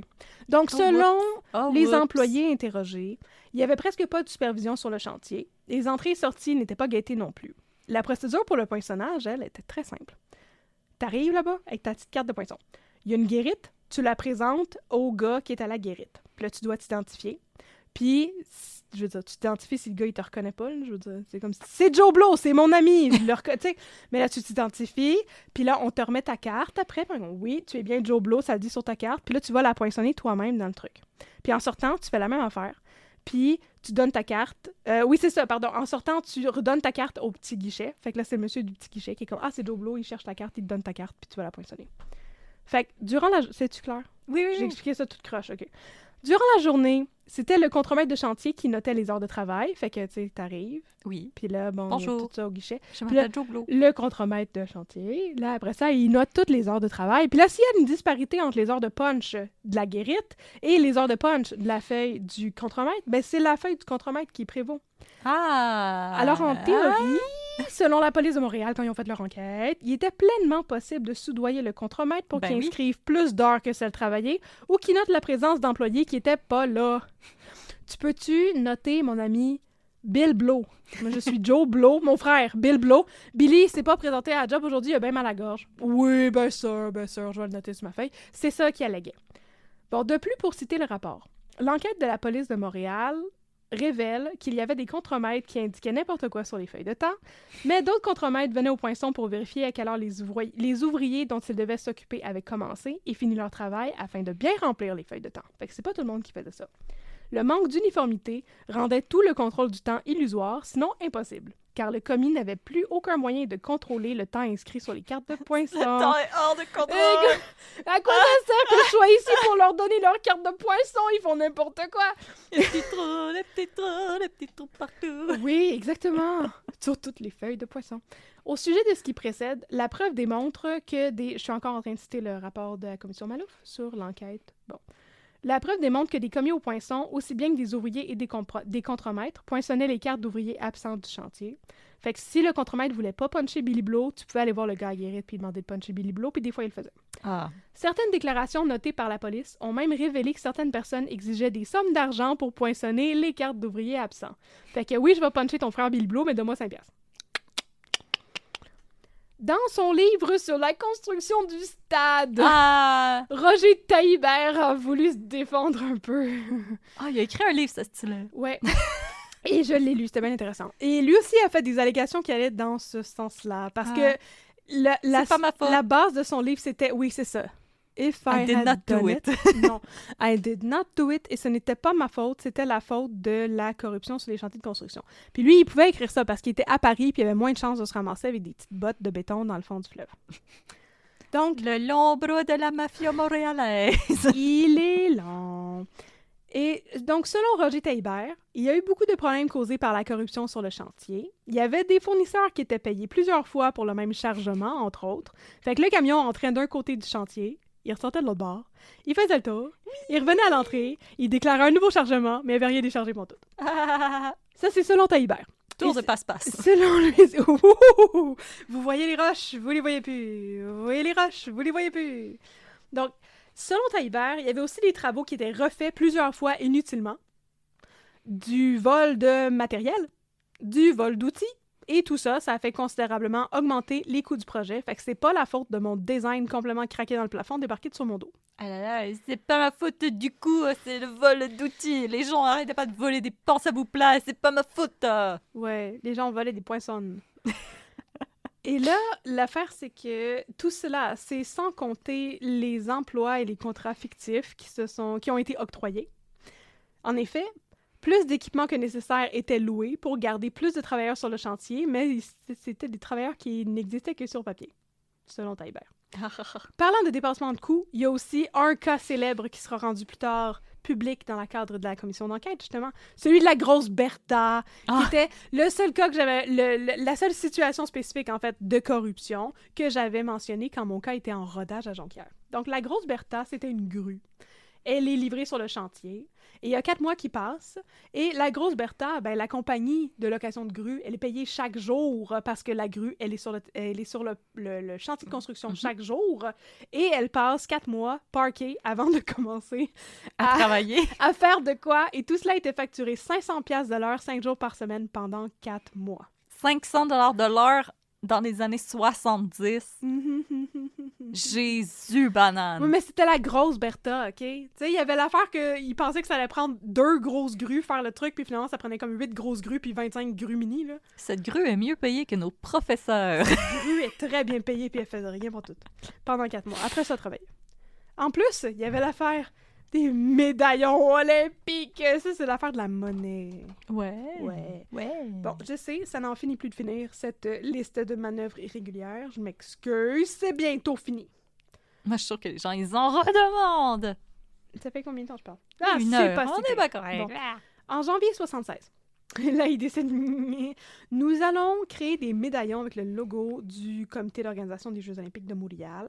Puis on va vendre ça, puis ça va être des pièces commémoratives. Genre, moi, je pense que c'était mon arrière-grand-mère, elle avait une pièce de monnaie de l'Expo 67. Là, Fait que ça devait être de la monnaie commémorative, puis en plus, ça vient financer un petit peu les Jeux. Fait que, en janvier 1976, on décide qu'on va faire ça, et le COJO accorde une licence à une compagnie qui s'appelle Swisscon Watch Limited pour créer des médaillons. Et en échange, Swisscon s'engageait à verser au COJO la somme de 210 000 $, dont 10% comptant au moment de la signature de contrat. Fait qu'ils vendaient à Swisscon la licence pour produire et vendre les médaillons. Ce qui est étrange, c'est qu'il y a 2 demandes officielles de licence qui se trouvent dans les archives de Swisscon. Une qui comporte la signature des vrais actionnaires de la compagnie et une autre qui comporte la signature de Monsieur Z, l'extorqueur de la compagnie Coin-Coin de tantôt, qui était un des principaux actionnaires du projet du village olympique. Il est partout! Oh yes!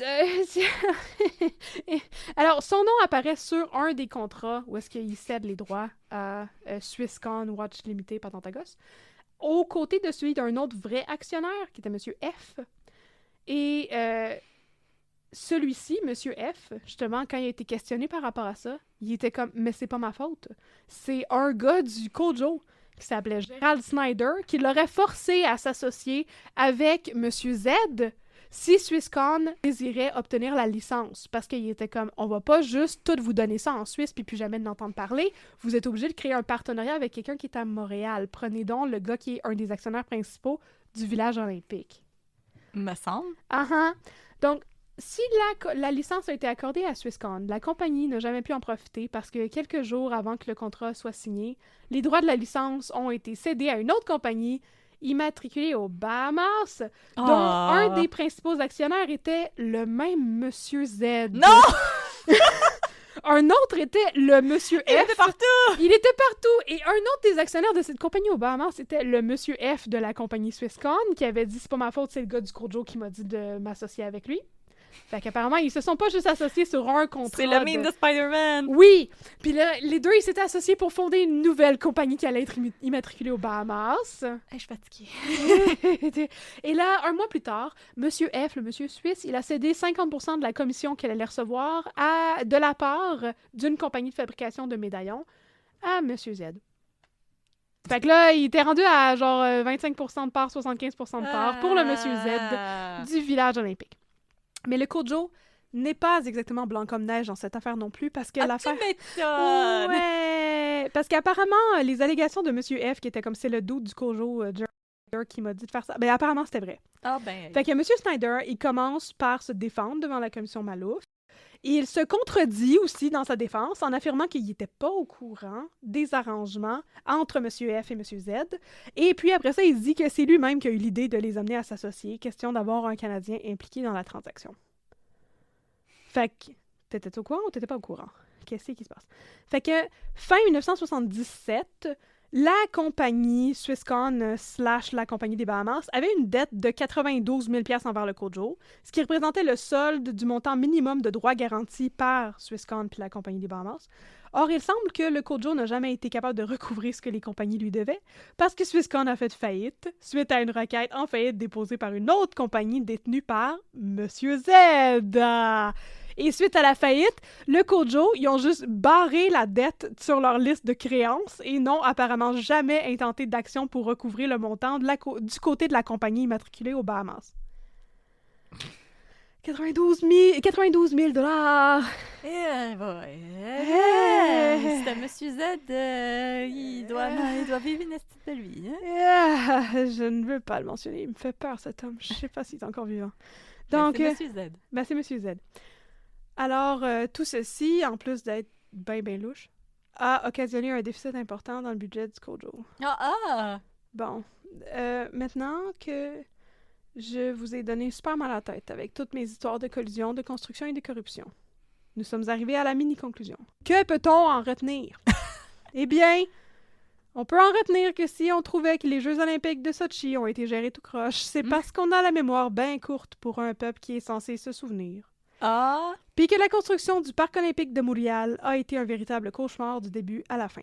Comme quoi, avoir des idées de grandeur n'en vaut pas toujours la peine, en fin de compte. Et c'est ainsi que se conclut l'histoire très longue et compliquée de la construction du maudit stade olympique avec son toit qui est tout percé, puis tout... Qu'on sait toujours pas ce qu'on va faire avec. Fin! Oh my God! Voilà. T'es bonne de t'être tapé tout ça. Merci bien. Puis finalement, à travers tout ça, je réalise que j'ai juste coupé le bout sur le vélodrome. Mais en gros, le Vélodrome a coûté vraiment trop cher pour rien, puis il servait pas à grand-chose parce que par la suite, ils l'ont reconverti en la biosphère. Oui. Fait que c'était comme ça, valait-tu la peine de construire ça? Absolument! C'était incroyable! On Non, peut mais pas vivre ça! on peut pas vivre sans ça! Puis je pense qu'on n'a jamais eu les championnats du cyclisme anyway. Fait que c'était juste comme... En tout cas, fait qu'au bout d'une couple d'années, il était comme... Mais, biosphère. Biosphère ou planétarium?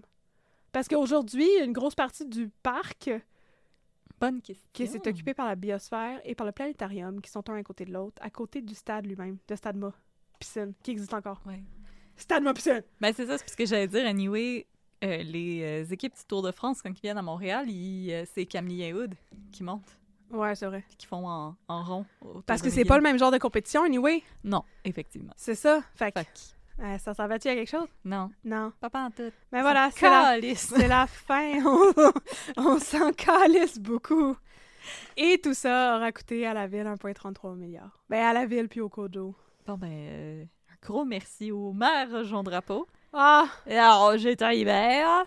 Oh, surtout à Roger Taillibert. Merci. Allez, salut, salaud. Et on salue Salo en passant à Monsieur Z. On espère qu'il a une belle vie, probablement sur son yacht dans les Bahamas. Oui, avec Claude Faneuf. Tabarnouche! Écoute, c'était... Wow.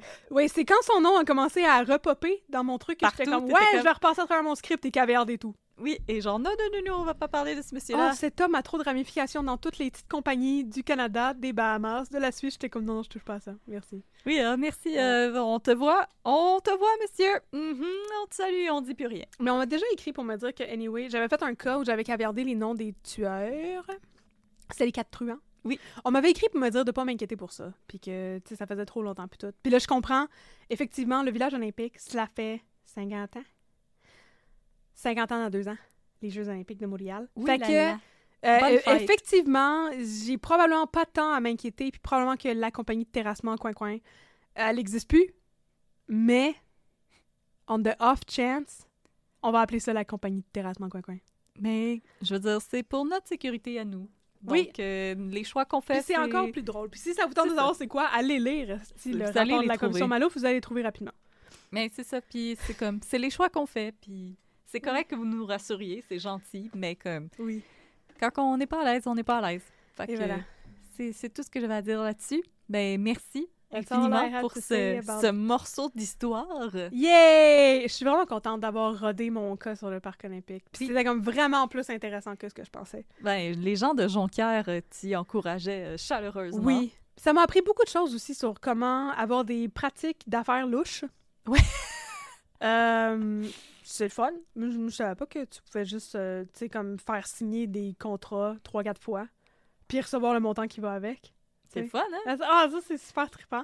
Ben, anyway, Ou comme faire passer les camions de chargement plusieurs fois, puis ils sont comme « Allô? » Ben, selon Roger Taillibert, allegedly. Allegedly. Oui. Mais, tu sais, on va s'entendre que la corruption sur les chantiers de construction, on n'est pas sorti du bois. On n'est pas sorti de la rizière, comme il disait dans Moulin. On est... c'est encore très présent et je veux pas en dire plus parce que moi non plus, je veux pas des petites Ben battes de non! ciment. C'est pour ça que la commission Charbonneau, on n'en parlera pas tout de suite. Non, vraiment pas. Non. Vous l'avez demandé et on va pas le faire. Ouais, c'est intéressant. À moins que je le fasse en caviardant tous les noms de tout le monde, Fait que sans même... le bip, il a dit à bip, mais Il a le dit à bip, bip, bip, bip, bip, bip, bip. Ça me prendrait une liste, au lieu des acronymes ou des chevaliers d'émeraude, là, ça me prendrait une liste, puis c'est juste comme tel gars, c'est bleu turquoise, tel autre gars, c'est jaune à picot, telle autre personne, c'est rouge avec des barres. alarmes dans une Oui, express chez vous. exactement, mais c'est ça. Je préfère quand même pas faire ça. Ça prendrait trop de temps. Of my Ça va juste precious être des bips, puis les gens vont faire comme, mon Dieu, c'est un robot qui a enregistré cet épisode. Oui.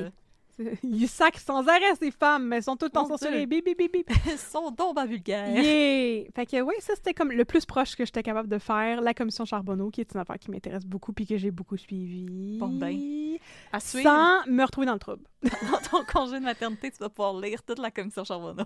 Oh my God. Mais je pense que je pourrais peut-être l'écouter. À mon avis, les enregistrements sont encore disponibles. Sûrement. Parce que je me rappelle que je l'écoutais. Puis j'écoutais les recaps à Radio-Can à toutes les après-midi. Ton bébé, il va Michel être comme, Cogg, c'est il en plate. parlait. Oui, oui, effectivement. Mais il va devenir très érudit en même temps. Ouais. Puis tard, il va devenir juge. Il va devenir juge. Ma mère m'allaitait en écoutant des commissions d'enquête. C'était effrayant. Ça va être plate en esti. Ça va être incroyable. Mais t'as dit déjà tantôt que mon fils... tu m'as dit en privé que mon fils avait des meilleurs... des taste buds plus développés que beaucoup d'adultes. Oui, oui. Oui, parce que là, apparemment, mon chum, il a fait manger une affaire de riz collant avec de la saucisse chinoise dedans et des fèves fermentées, puis il a trouvé ça écœurant. Il était tellement bon, il voulait plus arrêter d'en manger. Il est encore en train de manger, ça fait 1 heure, non? Voilà. Il est comme... miam, miam, miam. Miam, miam, miam. Delicacy. Mais non, l'enfant aîné de Catherine, impressionnant. Il mange tout. Une vraie balayeuse. Oui. Et il connaît les Aristochats. Oh. Mm-hmm. Alors, merci tout le monde d'avoir assisté à ce nouveau moment d'histoire un petit peu croche de Montréal. On espère que vous avez aimé l'avant-dernier cas de Catherine avant ses vacances. Mes vacances ponctuées de sleep deprivation. Ouais. Yay! Et de baby blues. Et de bébé. Et de bébé. Mais non, on va te souhaiter que tout va bien aller. Oui. Alors, si vous avez aimé ce qu'on fait, on vous invite à venir à vous abonner à nos réseaux sociaux. Nous sommes sur Facebook @unpeudecrime, nous sommes sur Instagram @unpeudecrime dans ton café. Et bientôt, sur les réseaux sociaux, nous allons annoncer l'identité de la personne qui va nous accompagner pour le 100e épisode. Il y a déjà des théories qui circulent. On espère que vous serez pas déçus. J'ai comme parlé super loin de mon micro. Catherine est partie dans une autre pièce. Non, j'étais juste à côté sur ma chaise. Alors, on va bientôt vous le révéler. On pense que vous allez être contente parce que c'est quelqu'un que vous aimez, que vous appréciez, qui fait un travail que Catherine et moi aussi, on aime beaucoup. Oui. Alors, on n'en dit pas plus. J'ai nommé Denis Coderre. Ce qui paraît qu'il essaie de faire un énième comeback en politique. Ben oui. Et il faut. Ben oui. Il faut. Il fallait. Il faut. Il fallait. Et j'ai nommé Bernard Drainville. Chantal Maccabée. Non, ça, ce serait The Dream. Ben non, ça serait cool. Ce serait The Dream. Mais c'est certain qu'elle c'est pas en tout cas, fait que là, les gens savent que ce ne sont pas ces 3 personnes. D'accord. On peut déjà éliminer. Je suis sûre que quelqu'un avait sur sa carte de bingo Denis Coderre. C'est sûr que les filles font un 100e avec Denis Coderre. Ben oui, voyons donc. Avec qui d'autre? Avec qui d'autre, exactement. Avec qui d'autre? Bon. Et vous pouvez aussi vous abonner à notre Patreon où on va l'annoncer un petit peu avant l'invité spécial. Et grâce au Patreon, quand vous vous abonnez, vous avez accès à des avantages dont le Discord, des autocollants, les épisodes à l'avance et sans annonce. Alors, allez voir sur Patreon, magasiner ce qui vous plaît. Et entre-temps, nous allons saluer nos nouveaux Patreons. Mm-hmm. Alors, merci Étienne Bousquet. Même si tu n'es pas Étienne dans les traîtres. Merci Zéphyr Anthem. Qui vient d'arriver sur Discord. Oui, avec qui on jase depuis une couple de jours. Bienvenue. Bienvenue. Merci Audrey-Anne Tremblay. Merci Eliane Dicker. Et merci Imiko Poisson. Puis là, Imiko, là, c'est ton vrai nom ou c'est parce que t'écoutes The Boys? Ouais, hein? Ah! Il y a un personnage qui s'appelle Imiko là-dedans. Bon, ok, parfait. Ouais. C'est correct, tu peux garder ton secret aussi si tu veux. Ouais, aussi. On respecte ça. Non, c'est ça. Mais si t'écoutes The Boys, tu peux savoir que moi aussi j'aime ça, The Boys. Voilà. Voilà. Amitié. Même si j'aimerais ça que ça s'appelle The Girls. Mais il y a pas de beaucoup personnes de non-binaires. Girls. Ouais, effectivement, de personnes non-binaires. Alors, c'est ça. Pour terminer, est-ce que tu voulais encore parler de Fugueuse? 100%, j'ai tellement d'autres affaires à te compter, t'as même pas idée. Ah ben écoute, the floor is yours, le plancher est tatoué. Laisse-moi prendre une petite gorgée de café. Non! Non! J'ai fugué pendant que Catherine prenait son café. Alors, pendant les dernières aventures de Fanny la Fugueuse, oui, Fanny n'est pas allée à New York. Vient de fuguer. Ah, c'est vrai. Parce qu'elle est sortie par la fenêtre de sa chambre qui est dans le sous-sol de sa maison. Life pro tip, si tu veux que tes enfants fuguent pas par leur fenêtre de chambre, mets leur chambre au 2e étage de la maison, comme moi j'avais quand j'étais petite. Tu peux pas te pitcher par la fenêtre? Non. T'es un peu haut. T'es un peu haut, mais donc elle fugue. Et elle part de la Rive-Sud avec son petit sac à dos pis sa petite robe toute moulante. Puis elle s'en va à un party sur la rue Sainte-Catherine. Je l'ai reconnu, parce que c'est dans le bout où il y a tous les magasins, là, comme Happy Hill puis McGill pis tout. Puis là, elle rentre dans un building, elle avait juste une adresse. Oh my Puis elle God. monte. Puis là, elle se ramasse dans un party avec plein de jeunes gens cool.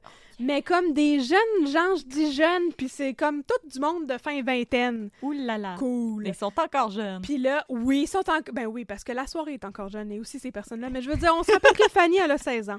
Puis là, elle se ramasse là. Puis là, Natacha est comme « Ouais, t'es venue, tu veux-tu un drink? Trop yo! Je te présente mes amis. » Puis là, ça, c'est les 2 personnages dont je me rappelle les noms. Ça, c'est mon ami Carlo, qui est un gars cool, avec des il dreads, est un calamar. qui est un... Non, il est... Oui, Carlo, le calamar, OK, ouais, peut-être. Il joue de la clarinette. Ouais. Puis ça, c'est son ami Patrick, l'étoile de mer. Non, mais OK. Puis là, c'est... voici, c'est Damien. Ah. Damien, si tu veux te faire passer pour une avocate, il va te c'est craindre. la bonne personne. Damien est le chanteur d'un band fictif qui s'appelle Bones. Mais enfin, dans la vraie vie, Damien, c'est un des doutes dans Dead Obies. Fait que c'est un vrai chanteur. Mais d'un là, vrai ça aurait band. pu s'appeler les Live Obies. Ça aurait pu juste s'appeler Obies. C'était meilleur que Bones Les comme nom. Alive Obies. Alive Obies. Fait que lui, il est vraiment cool. C'est un rappeur. Yo-yo. Puis là, ils sont comme yo-yo, je vais jouer ma musique sur le stage. Bra, Bra, bra, bra, yo-yo. Puis là, en tout cas, là, elle a the time of her life. Mais elle boit un petit peu trop, tu sais.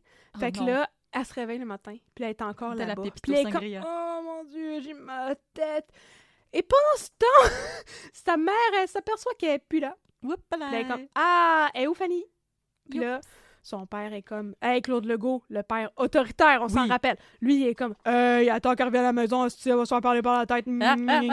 Les claques, là, les claques que je cache en dessous du divan, ils vont Père sortir. autoritaire, père autoritaire. Fait que là, il est en mode père autoritaire. Puis là, ils font Oui. le tour. Là, ils vont voir la grand-mère. Ils sont comme, es-tu ici? Puis la grand-mère est comme, ben non, voyons donc, je vous l'aurais dit. Esti, je comprends bien qu'elle me fait confiance, mais je vous aurais pas laissé vous inquiéter. Ah, je suis pas épaisse! Je suis pas un asti de conne, je fais juste de la parentalité positive, Voilà. OK? Bon, fait que là, ils font le tour, ils la trouvent pas, ils appellent la police. La police dit, ouais, mais tu sais, est-ce qu'elle se tient avec des gens Louche. louches? Puis là, Comme les parents des sont comme, rappeurs. non. Est-ce qu'elle consomme? Les parents sont comme, non, Absolument pas. absolument pas. Est-ce qu'elle a des comportements à risque?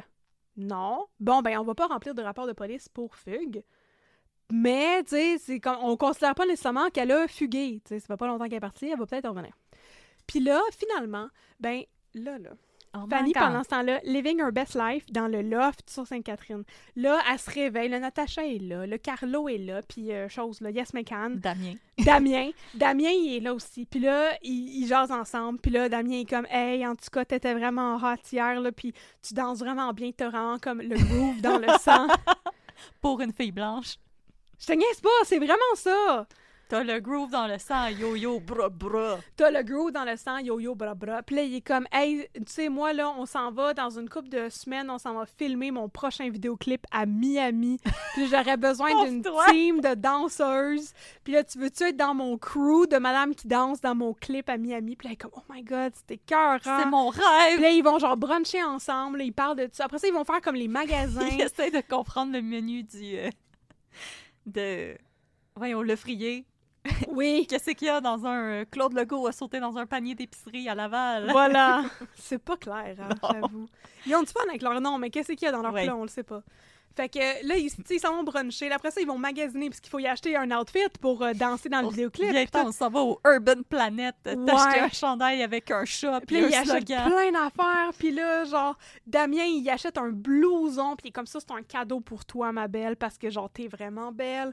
Puis là, après, je sais que c'est un peu plus tard dans Yo, l'émission, yo. mais on va tout rameuter ça, parce qu'anyway, là, Natacha a dit, il faut que j'aille à la job. Puis là, Fanny, elle check son téléphone. Puis là, c'est comme 42 appels manqués de ton père autoritaire. Puis là, comme, je retourne pas chez nous tout de suite. Ça va être l'enfer. Je vais me faire battre. Ah, ça va être terrible! Fait que là, elle décide qu'elle va aller avec Natacha à son lieu de travail. Puis là, ils marchent sur la rue Saint-Denis. Avec leurs petits talons. Puis là, ils passent à côté du Saint-Boc. If you know, you know. Puis là, Natacha est comme, c'est ici que je travaille! Puis là, Fanny regarde, puis elle est comme, dans un club de danseuses exotiques! Oh mon Dieu! Puis là, son amie Natacha est comme, Au sucre bleu. non! Dans le club de danseuses juste avant, Oh! qui aujourd'hui est le Gentleman's Choice. Mais Yes. c'est pas même ça s'appelle dans l'émission. Le Mais gentleman's option. Yes. The layman's option. Wow! Fait que Là, elle est comme, oui, je suis une danseuse, mais comme avant que tu... Là, ça me juge. C'est là que ça rentre en mode watatata sur un esti de temps. Elle est comme, avant que tu juges mes décisions de vie, je fais cela de manière éclairée. C'est une décision que je fais. Et mon chum, Carlo, celui qui est un calmar, il était au courant que je suis une danseuse. Tu sais, c'est parce que Dieu m'a donné ce corps de déesse. Alors, faut que je le montre aux gens. Ça, c'est vraiment une affaire qu'ils disent à mon Ben là, je suis d'accord, 100%. Mais je suis 100% d'accord. Non, mais tu sais, l'histoire dans la Grèce antique, là, de la femme qui s'est fait accuser d'être indécente. Oui. Mais elle a dit, oui, mais Dieu m'a donné de si beaux totons, pourquoi je ne les montrerais pas? Puis là, elle montre ses totons, puis le juge est comme, effectivement, c'est illégal de cacher ses totons. Wow! Puis là, elle s'en sort! Je m'attendais pas à ça. Elle a des totons spectaculaires. Wow, OK, je m'attendais pas à ça. Ben, c'est ça qu'elle fait, Natacha. Fait que là, c'est ça. Fanny est comme, wow! Tous mes stéréotypes par rapport au métier des travailleuses du sexe sont en train d'être déconstruits. Puis là, éventuellement, elle retourne chez eux. Ah, OK. Avec sa nouvelle vision du travail du sexe. Avec sa nouvelle vision du travail du sexe. Puis là, son père lui fait manger un savon parce que c'est un père autoritaire. Non, mais il est comme, là, tu me donnes ton sel, puis t'es privé de sortie ad vitam aeternam. Puis là, la raison pour laquelle Fanny était restée overnight puis qu'elle avait un petit peu trop bu au party, c'est parce que pendant la soirée, son amie Karine, qui est à New York, là, on s'en rappelle, là, elle y a envoyé un vidéo de son chum qui frenchait son autre amie Melissa. Parce qu'il avait fait de la I, puis il est allé dans un nightclub. Puis là, Fanny, elle a reçu ce blason, elle a braillé dans les bras de Yes Mecan / Damien des Dead Obies. Puis là, il était comme, c'est correct. Puis là, le French un peu, puis il était comme, non, faut pas qu'on fasse ça, on peut pas faire ça. On peut pas faire ça, on n'est pas dans un cabanon. On peut pas faire ça, t'as 16 ans et j'en ai 30. Mais c'est pas juste ça! Non, en fait, il y a 28 ans, c'est aussi terrible. Mais c'est pas juste ça, on peut pas faire ça, genre, t'es triste, je peux pas profiter de la situation parce que, genre, ton chum te trompe pour, comme, t'embrasser. Ce serait pas correct de ma part, parce que je suis, hashtag, un bon gars qui va pas pantoute t'inciter à entrer dans le monde de la prostitution dans 2 épisodes. Non. Hashtag Non. yo. Hashtag brop brop. Hashtag... Attention. Hashtag entrepreneur. Attention, mesdames. Non, mais sérieux, c'est très intéressant. C'est complètement... Tu sais, je veux dire, là, tu ris beaucoup, là. Oui, Puis oui. je veux dire, c'est des vraiment broad strokes. Mais la façon dont ils représentent à quel point c'est comme insidieux, Oui, oui. le milieu, justement, du Interlope. proxénétisme. Non, c'est pas le milieu interlope, Ah c'est ouais. le milieu du proxénétisme. Parce que c'est bien beau, tout le speech sur les travailleuses du sexe, mais c'est pas ça l'enjeu principal. L'enjeu, c'est que, justement, elle se fait pogner dans les griffes d'un proxénète, qu'elle pense que c'est son chum qui l'aime. Puis ça, c'est vraiment bien expliqué dans l'émission. Oui. Parce que là, bon, ben, gars, son chum, il revient, OK? Son chum, il revient du voyage à New York. Puis elle est comme, t'as frenché mon amie Mélissa, mais on peut quand même rester ensemble. C'est une erreur. Tu sais, elle est comme, faut que tu me promettes que tu feras plus jamais ça. De I. Non, jamais embrasser mon amie Mélissa. Puis il est comme, ouais, yo, je ferai plus jamais ça. Puis elle est genre, parfait, viens-t'en, on a make-up. Maintenant, il est genre 11h30. Viens-t'en, on s'en va Je dans suis le cabanon. 30 minutes passé mon curfew, puis là, on va retourner chez nous parce que la mère a son amie Karine, OK? Elle a trouvé un condom usagé dans son cabanon. Puis là, elle a shamé Karine devant toutes ses amies pour ça. Puis elle était comme, wesh, ma fille, ramasse tes condoms, s'il te plaît. Puis après ça, Fanny te l'avoir pété comme, c'est pas le condom à Karine, c'est le condom à moi puis mon chum. On se cache parce que mes parents sont autoritaires. Puis là, la mère de son amie, elle a dit, ben regarde, mets-les devant le fait accompli. OK? T'as 16 ans, tu n'as pas que 13, tu sais. Tu peux dire à tes parents que t'as des relations sexuelles avec un gars qui a ton âge. T'sais. Qui est comme correct. C'est très, très correct, c'est ça. Fait que là, Fanny fait la décision très éclairée de revenir chez eux 30 minutes après son curfew. Après toutes les affaires qu'elle avait fuguées pour aller à un party, tu sais, bien sûr, ses parents sont déjà fâchés. Là, elle rentre chez eux, sa mère, elle l'attend, de pied ferme. Puis là, Fanny est comme, voici mon chum, il s'appelle Fred. Puis là, sa mère est comme, tu l'avais pas quitté parce qu'il avait embrassé son ami. Puis elle est comme, non, on est revenus ensemble, il va venir dormir à la maison. Puis Et sa mère voici est le comme, condom qu'on a utilisé dans le shack chez voilà! Karine. Mais là, c'est ça, dans le shack chez Karine. Mais là, sa mère était comme, OK, C'était le shake shack, littéralement. il va dormir. C'était le Love Shack. Ouh! The Love Shack, we can get together. c'est bon, hein? Love Shack, Baby, baby, love shack. please. OK. Fait que, il est revenu du Love Shack. Puis là, elle est comme, il va dormir avec moi dans le sous-sol. Puis sa mère est comme, no Non. way, Rosé. Il va dormir sur le divan-lit juste à côté de la porte Il de va ta chambre. dormir entre moi et Claude Legault. Mais ça aurait été une meilleure solution. Tu sais, en tout cas, j'ai pas compris ce bout-là. Fait que là, il était comme, non, il va dormir sur le divan-lit qui est littéralement genre à 2 mètres de la porte de ta chambre. Fait que là, bien sûr, elle va dormir avec lui sur le divan-lit. Oh my God. Oh my God. Là, Figure, au matin, elle a fugué de sa chambre. son frère, il la voit, puis là, il s'empresse de la stouler à ses parents. Puis là, ses parents sont fâchés. Puis là, ils sont comme, là, on t'avait déjà pris, tu sais, ton téléphone, là, pour plus que tu fugues, là. Puis là, on va te priver de sortie ad vitam aeternam. T'as plus le droit d'aller nulle part, sauf d'aller à l'école. C'est épouvantable.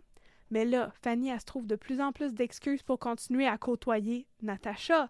Parce que, tu sais, elle est en rehearsal pour être une danseuse dans le clip du gars des Dead Obies. Tu sais. Fait que... Faut que ils je font me de la dandine belle danse. le troufion. Lady style. C'est pas tant que ça de la danse, c'est plus comme shaker tes fesses d'une manière lascive. Je sais pas, moi, je considère que c'est moyennement de la danse.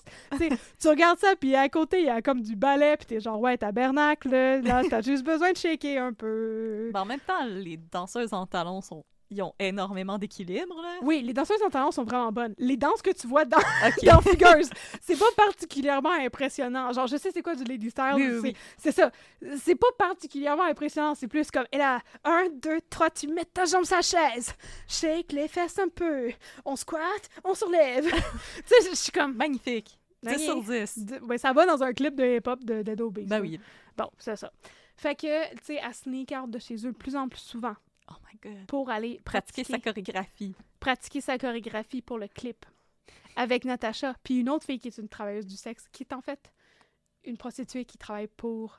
Damien. Oh. Oui. Et nous, on l'apprend, mais Fanny, elle le sait pas. Oh Puis là, Damien, il est comme, va falloir que t'arranges ton problème de consommation, ma fille, parce que t'arrêtes pas de consommer comme une consommatrice.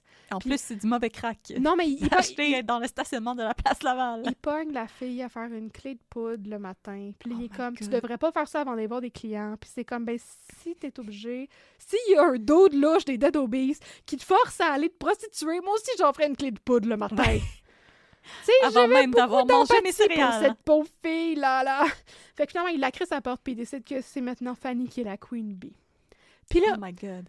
elle est en train de changer, tu sais, OK? Là, elle a fini par laisser Fred. Elle est comme... Parce qu'elle y raconte, je vais aller danser dans le clip du gars des Dead Obies. Puis je vais devenir une star. Puis là, son chum a la réaction super cool de « Non, tu feras pas ça, parce que je veux pas que ma blonde fasse ça. » Ce qui était pas la bonne réaction à avoir pantoute. Alors, elle le laisse et elle commence à sortir avec Damien. Puis là, sa grand-mère est comme « Fanny, qu'est-ce qui se passe dans ta vie? Je ne te reconnais plus. » Puis là, Fanny est comme « Mamie, je te fais confiance. Laisse-moi te raconter tout ce qui s'est passé dans les 3 derniers épisodes. » Puis là, la grand-mère est vraiment texte sa vie. Elle essaye beaucoup. Puis là, elle commence par aller sur Facebook puis checker ses publications Facebook. Puis là, elle réalise, mon Dieu, ça fait 2 mois qu'elle n'a pas posté sur Facebook. Ça veut dire qu'elle a un autre compte Facebook. Elle était quand même smart. Oui. Il se passait ça à l'écran, puis j'étais comme, qu'est-ce que ça veut dire? Je ne comprends pas. Ah, OK, oui, elle a un autre compte Facebook. T'sais. Fait que là, elle finit par trouver son compte secret. Elle trouve le compte de son chum. Fait qu'elle trouve le vrai nom de son chum. Elle Google. Puis il avait dit, Damien, qu'il avait 23 ans, mais en fait, il en a 28. Puis, fait que là, la grand-mère, elle va voir les parents à Fanny. Puis elle leur dit, regarde, je pense que peut-être que là... de proxénète. Oui, là, c'est le temps de mettre un frein à ça. C'est ça. Avant, c'était un peu trop intense, mais ce gars-là pourrait possiblement être dangereux. Parce qu'il est vraiment vieux. Puis c'est comme... C'est très louche. T'sais. Ben, tu sais, à mon âge, mes collègues qui ont comme 21 ans, j'ai juste envie de leur tapoter la tête puis de leur donner du jus de pomme, là, tu sais. Oui. Je trouve ça vraiment dégueu. Fait que, finalement... il se passe quelque chose de vraiment pas cool à Fanny. Parce que c'est quand même fugueuse, puis c'est quand même vraiment choquant. Mais il se passe quelque chose de vraiment pas cool à Fanny dans un party, où justement quelqu'un lui donne du GHB, sans lui dire que c'est du GHB. Et je vais pas vous expliquer ce qui se passe par la suite. Mais ce que je vais vous dire, c'est qu'il se passe des affaires qu'elle ne comprend pas vraiment, et des affaires qui sont filmées à son insu, et qui ensuite sont utilisées pour la shamer, de la part de son proxénète, qui lui dit « J'ai vu que tu m'avais trompé », et de la part de son amie Natacha, qui dit « J'ai vu que tu avais couché avec mon chum Carlo le calmar. » Oh non! Oui. Alors, au lieu de framer ça, dans le sens tu t'es fait agresser. Oui. Elle pense que c'est de sa faute, parce que c'est une toute jeune fille, et elle avait confiance en ces gens. Et son sympathique pimp, Damien, finit par lui dire, OK, qu'il y avait des grosses dettes. Elle décide qu'elle veut l'aider, fait que elle commence à danser dans le même club que Natacha. Et éventuellement, Damien lui pète une coche puis lui dit « Je sais même pas si tu m'aimes pour vrai, parce que si tu m'aimais pour vrai, il y a tellement plus que tu pourrais faire pour moi. Il y a un de mes amis qui a vu la vidéo de toi et qui donnerait beaucoup d'argent pour coucher avec toi. Mais inquiète-toi pas, c'est juste du cul. Puis nous, ce qu'on a, c'est de l'amour. » Arc. Et c'est là que l'étau se referme complètement autour de Fanny. Et à la fin du 5e épisode, ben, commence justement sa réelle fugue. Ouh là là. Où elle est entrée, malgré elle, dans le monde de la prostitution parce qu'elle s'est faite manipuler par des master manipulators qui l'ont agressée puis qui ont fait subir plein d'affaires vraiment pas correctes pour la forcer à se prostituer en faisant semblant qu'elle fait ça par amour pour son chum. Il là là. C'est triste, pareil! Ben oui. Sérieux! C'est vraiment bon! C'est pas pour rien que je n'ai écouté genre 12 000 épisodes en un soir puis que j'étais tombée dans un rabbit hole. C'est vraiment intéressant. Mais je suis comme, comment qu'ils l'ont fait rentrer dans un club? Ils checkent quand même les pièces d'identité des danseuses, là. Elle s'est fait engager. Tu sais? Elle s'est fait engager comme danseuse. Puis là, pendant ce temps-là, tu sais, son amie Karine, qui a l'air un petit... Je suis vraiment désolée, mais son amie Karine a l'air un peu conne. Elle lui dit qu'elle est danseuse. Parce que pendant ce temps-là, elle est encore au secondaire, là. Avec toutes ses amies. Ouais, Puis elle est encore amie avec son ancien chum, là. Puis là, maintenant, son ancien chum, il sort avec son autre ami qui l'avait frenché dans un bar quand il faisait de la I, là, puis tout. Fait que, tu sais, ils sont tous encore amis. Puis là, elle dit à son amie Karine, « Je suis devenue une danseuse, c'est comme ça que j'ai autant de cash. » Ouh!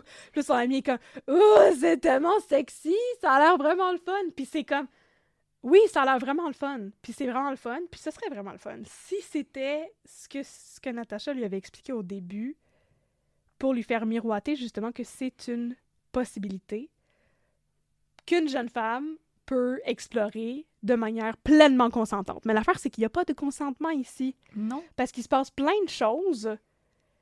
Puis Fanny, elle voit pas qu'elle se fait manipuler. Parce que c'était tout organisé, l'affaire de GHB. Parce que c'était pas la première fille à qui il faisait ça. Carlo puis Damien. Est-ce que Carlo le calamar? Puis il était arrangé avec Natacha aussi. Tu sais? Pauvre figueuse. Fait que c'est triste parce qu'il y a tout le discours super positif autour du travail du sexe. Oui. Puis ce discours-là, il est utilisé pour manipuler. Le côté sombre du travail du sexe. Exactement, pour faire du trafic humain.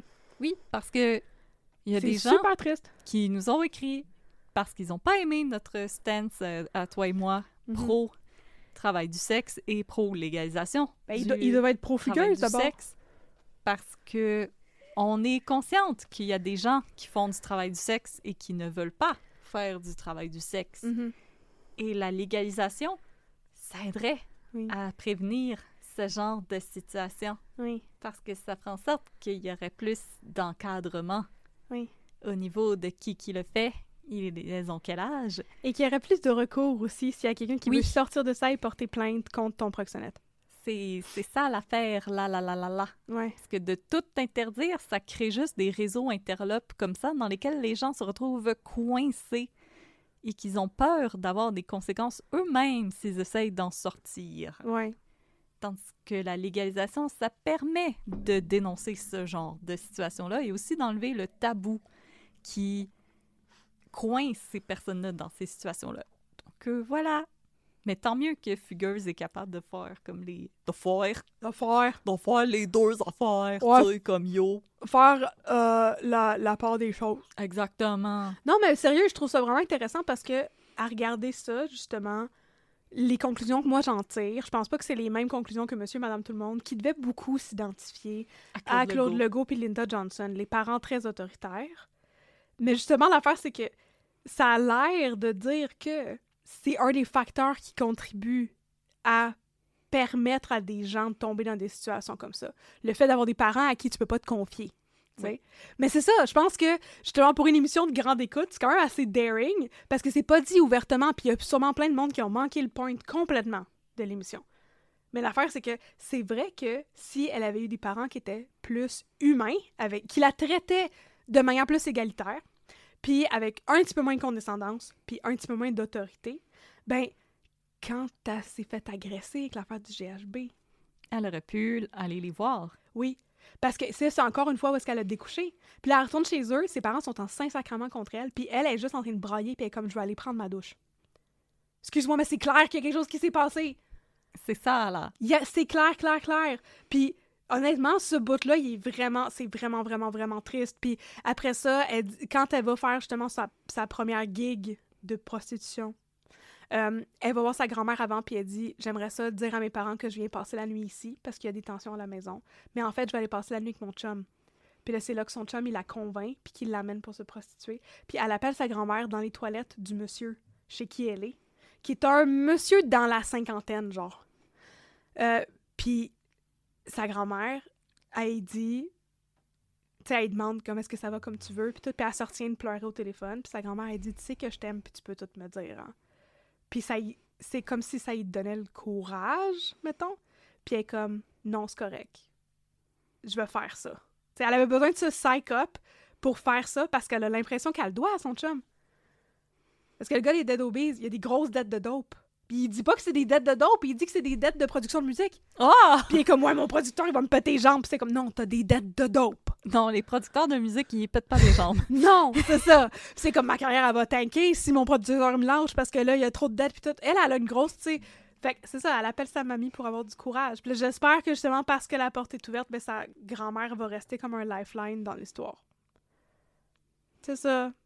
Exactement. C'est bien beau. Je trouve ça bien touchant. Je m'attendais pas à trouver ça touchant de même. Bravo, Daniel Proulx. Ouais, au début, j'étais comme, mon Dieu, c'est niaiseux. On dirait qu'ils disent que le gateway drug de rentrer dans la prostitution, c'est aller à un house party sur Sainte-Catherine. Non, le gateway drug, c'est de pas avoir été éduqué par rapport au comportement des prédateurs par tes parents, parce que tes parents pensent que tu coucheras jamais avec personne. Voilà. Voilà. C'est dit. Wow. Moment de réflexion. Et voilà. Alors, sur ce moment de réflexion, on vous dit... 14. À la prochaine! À la Pour prochaine. 99e épisode!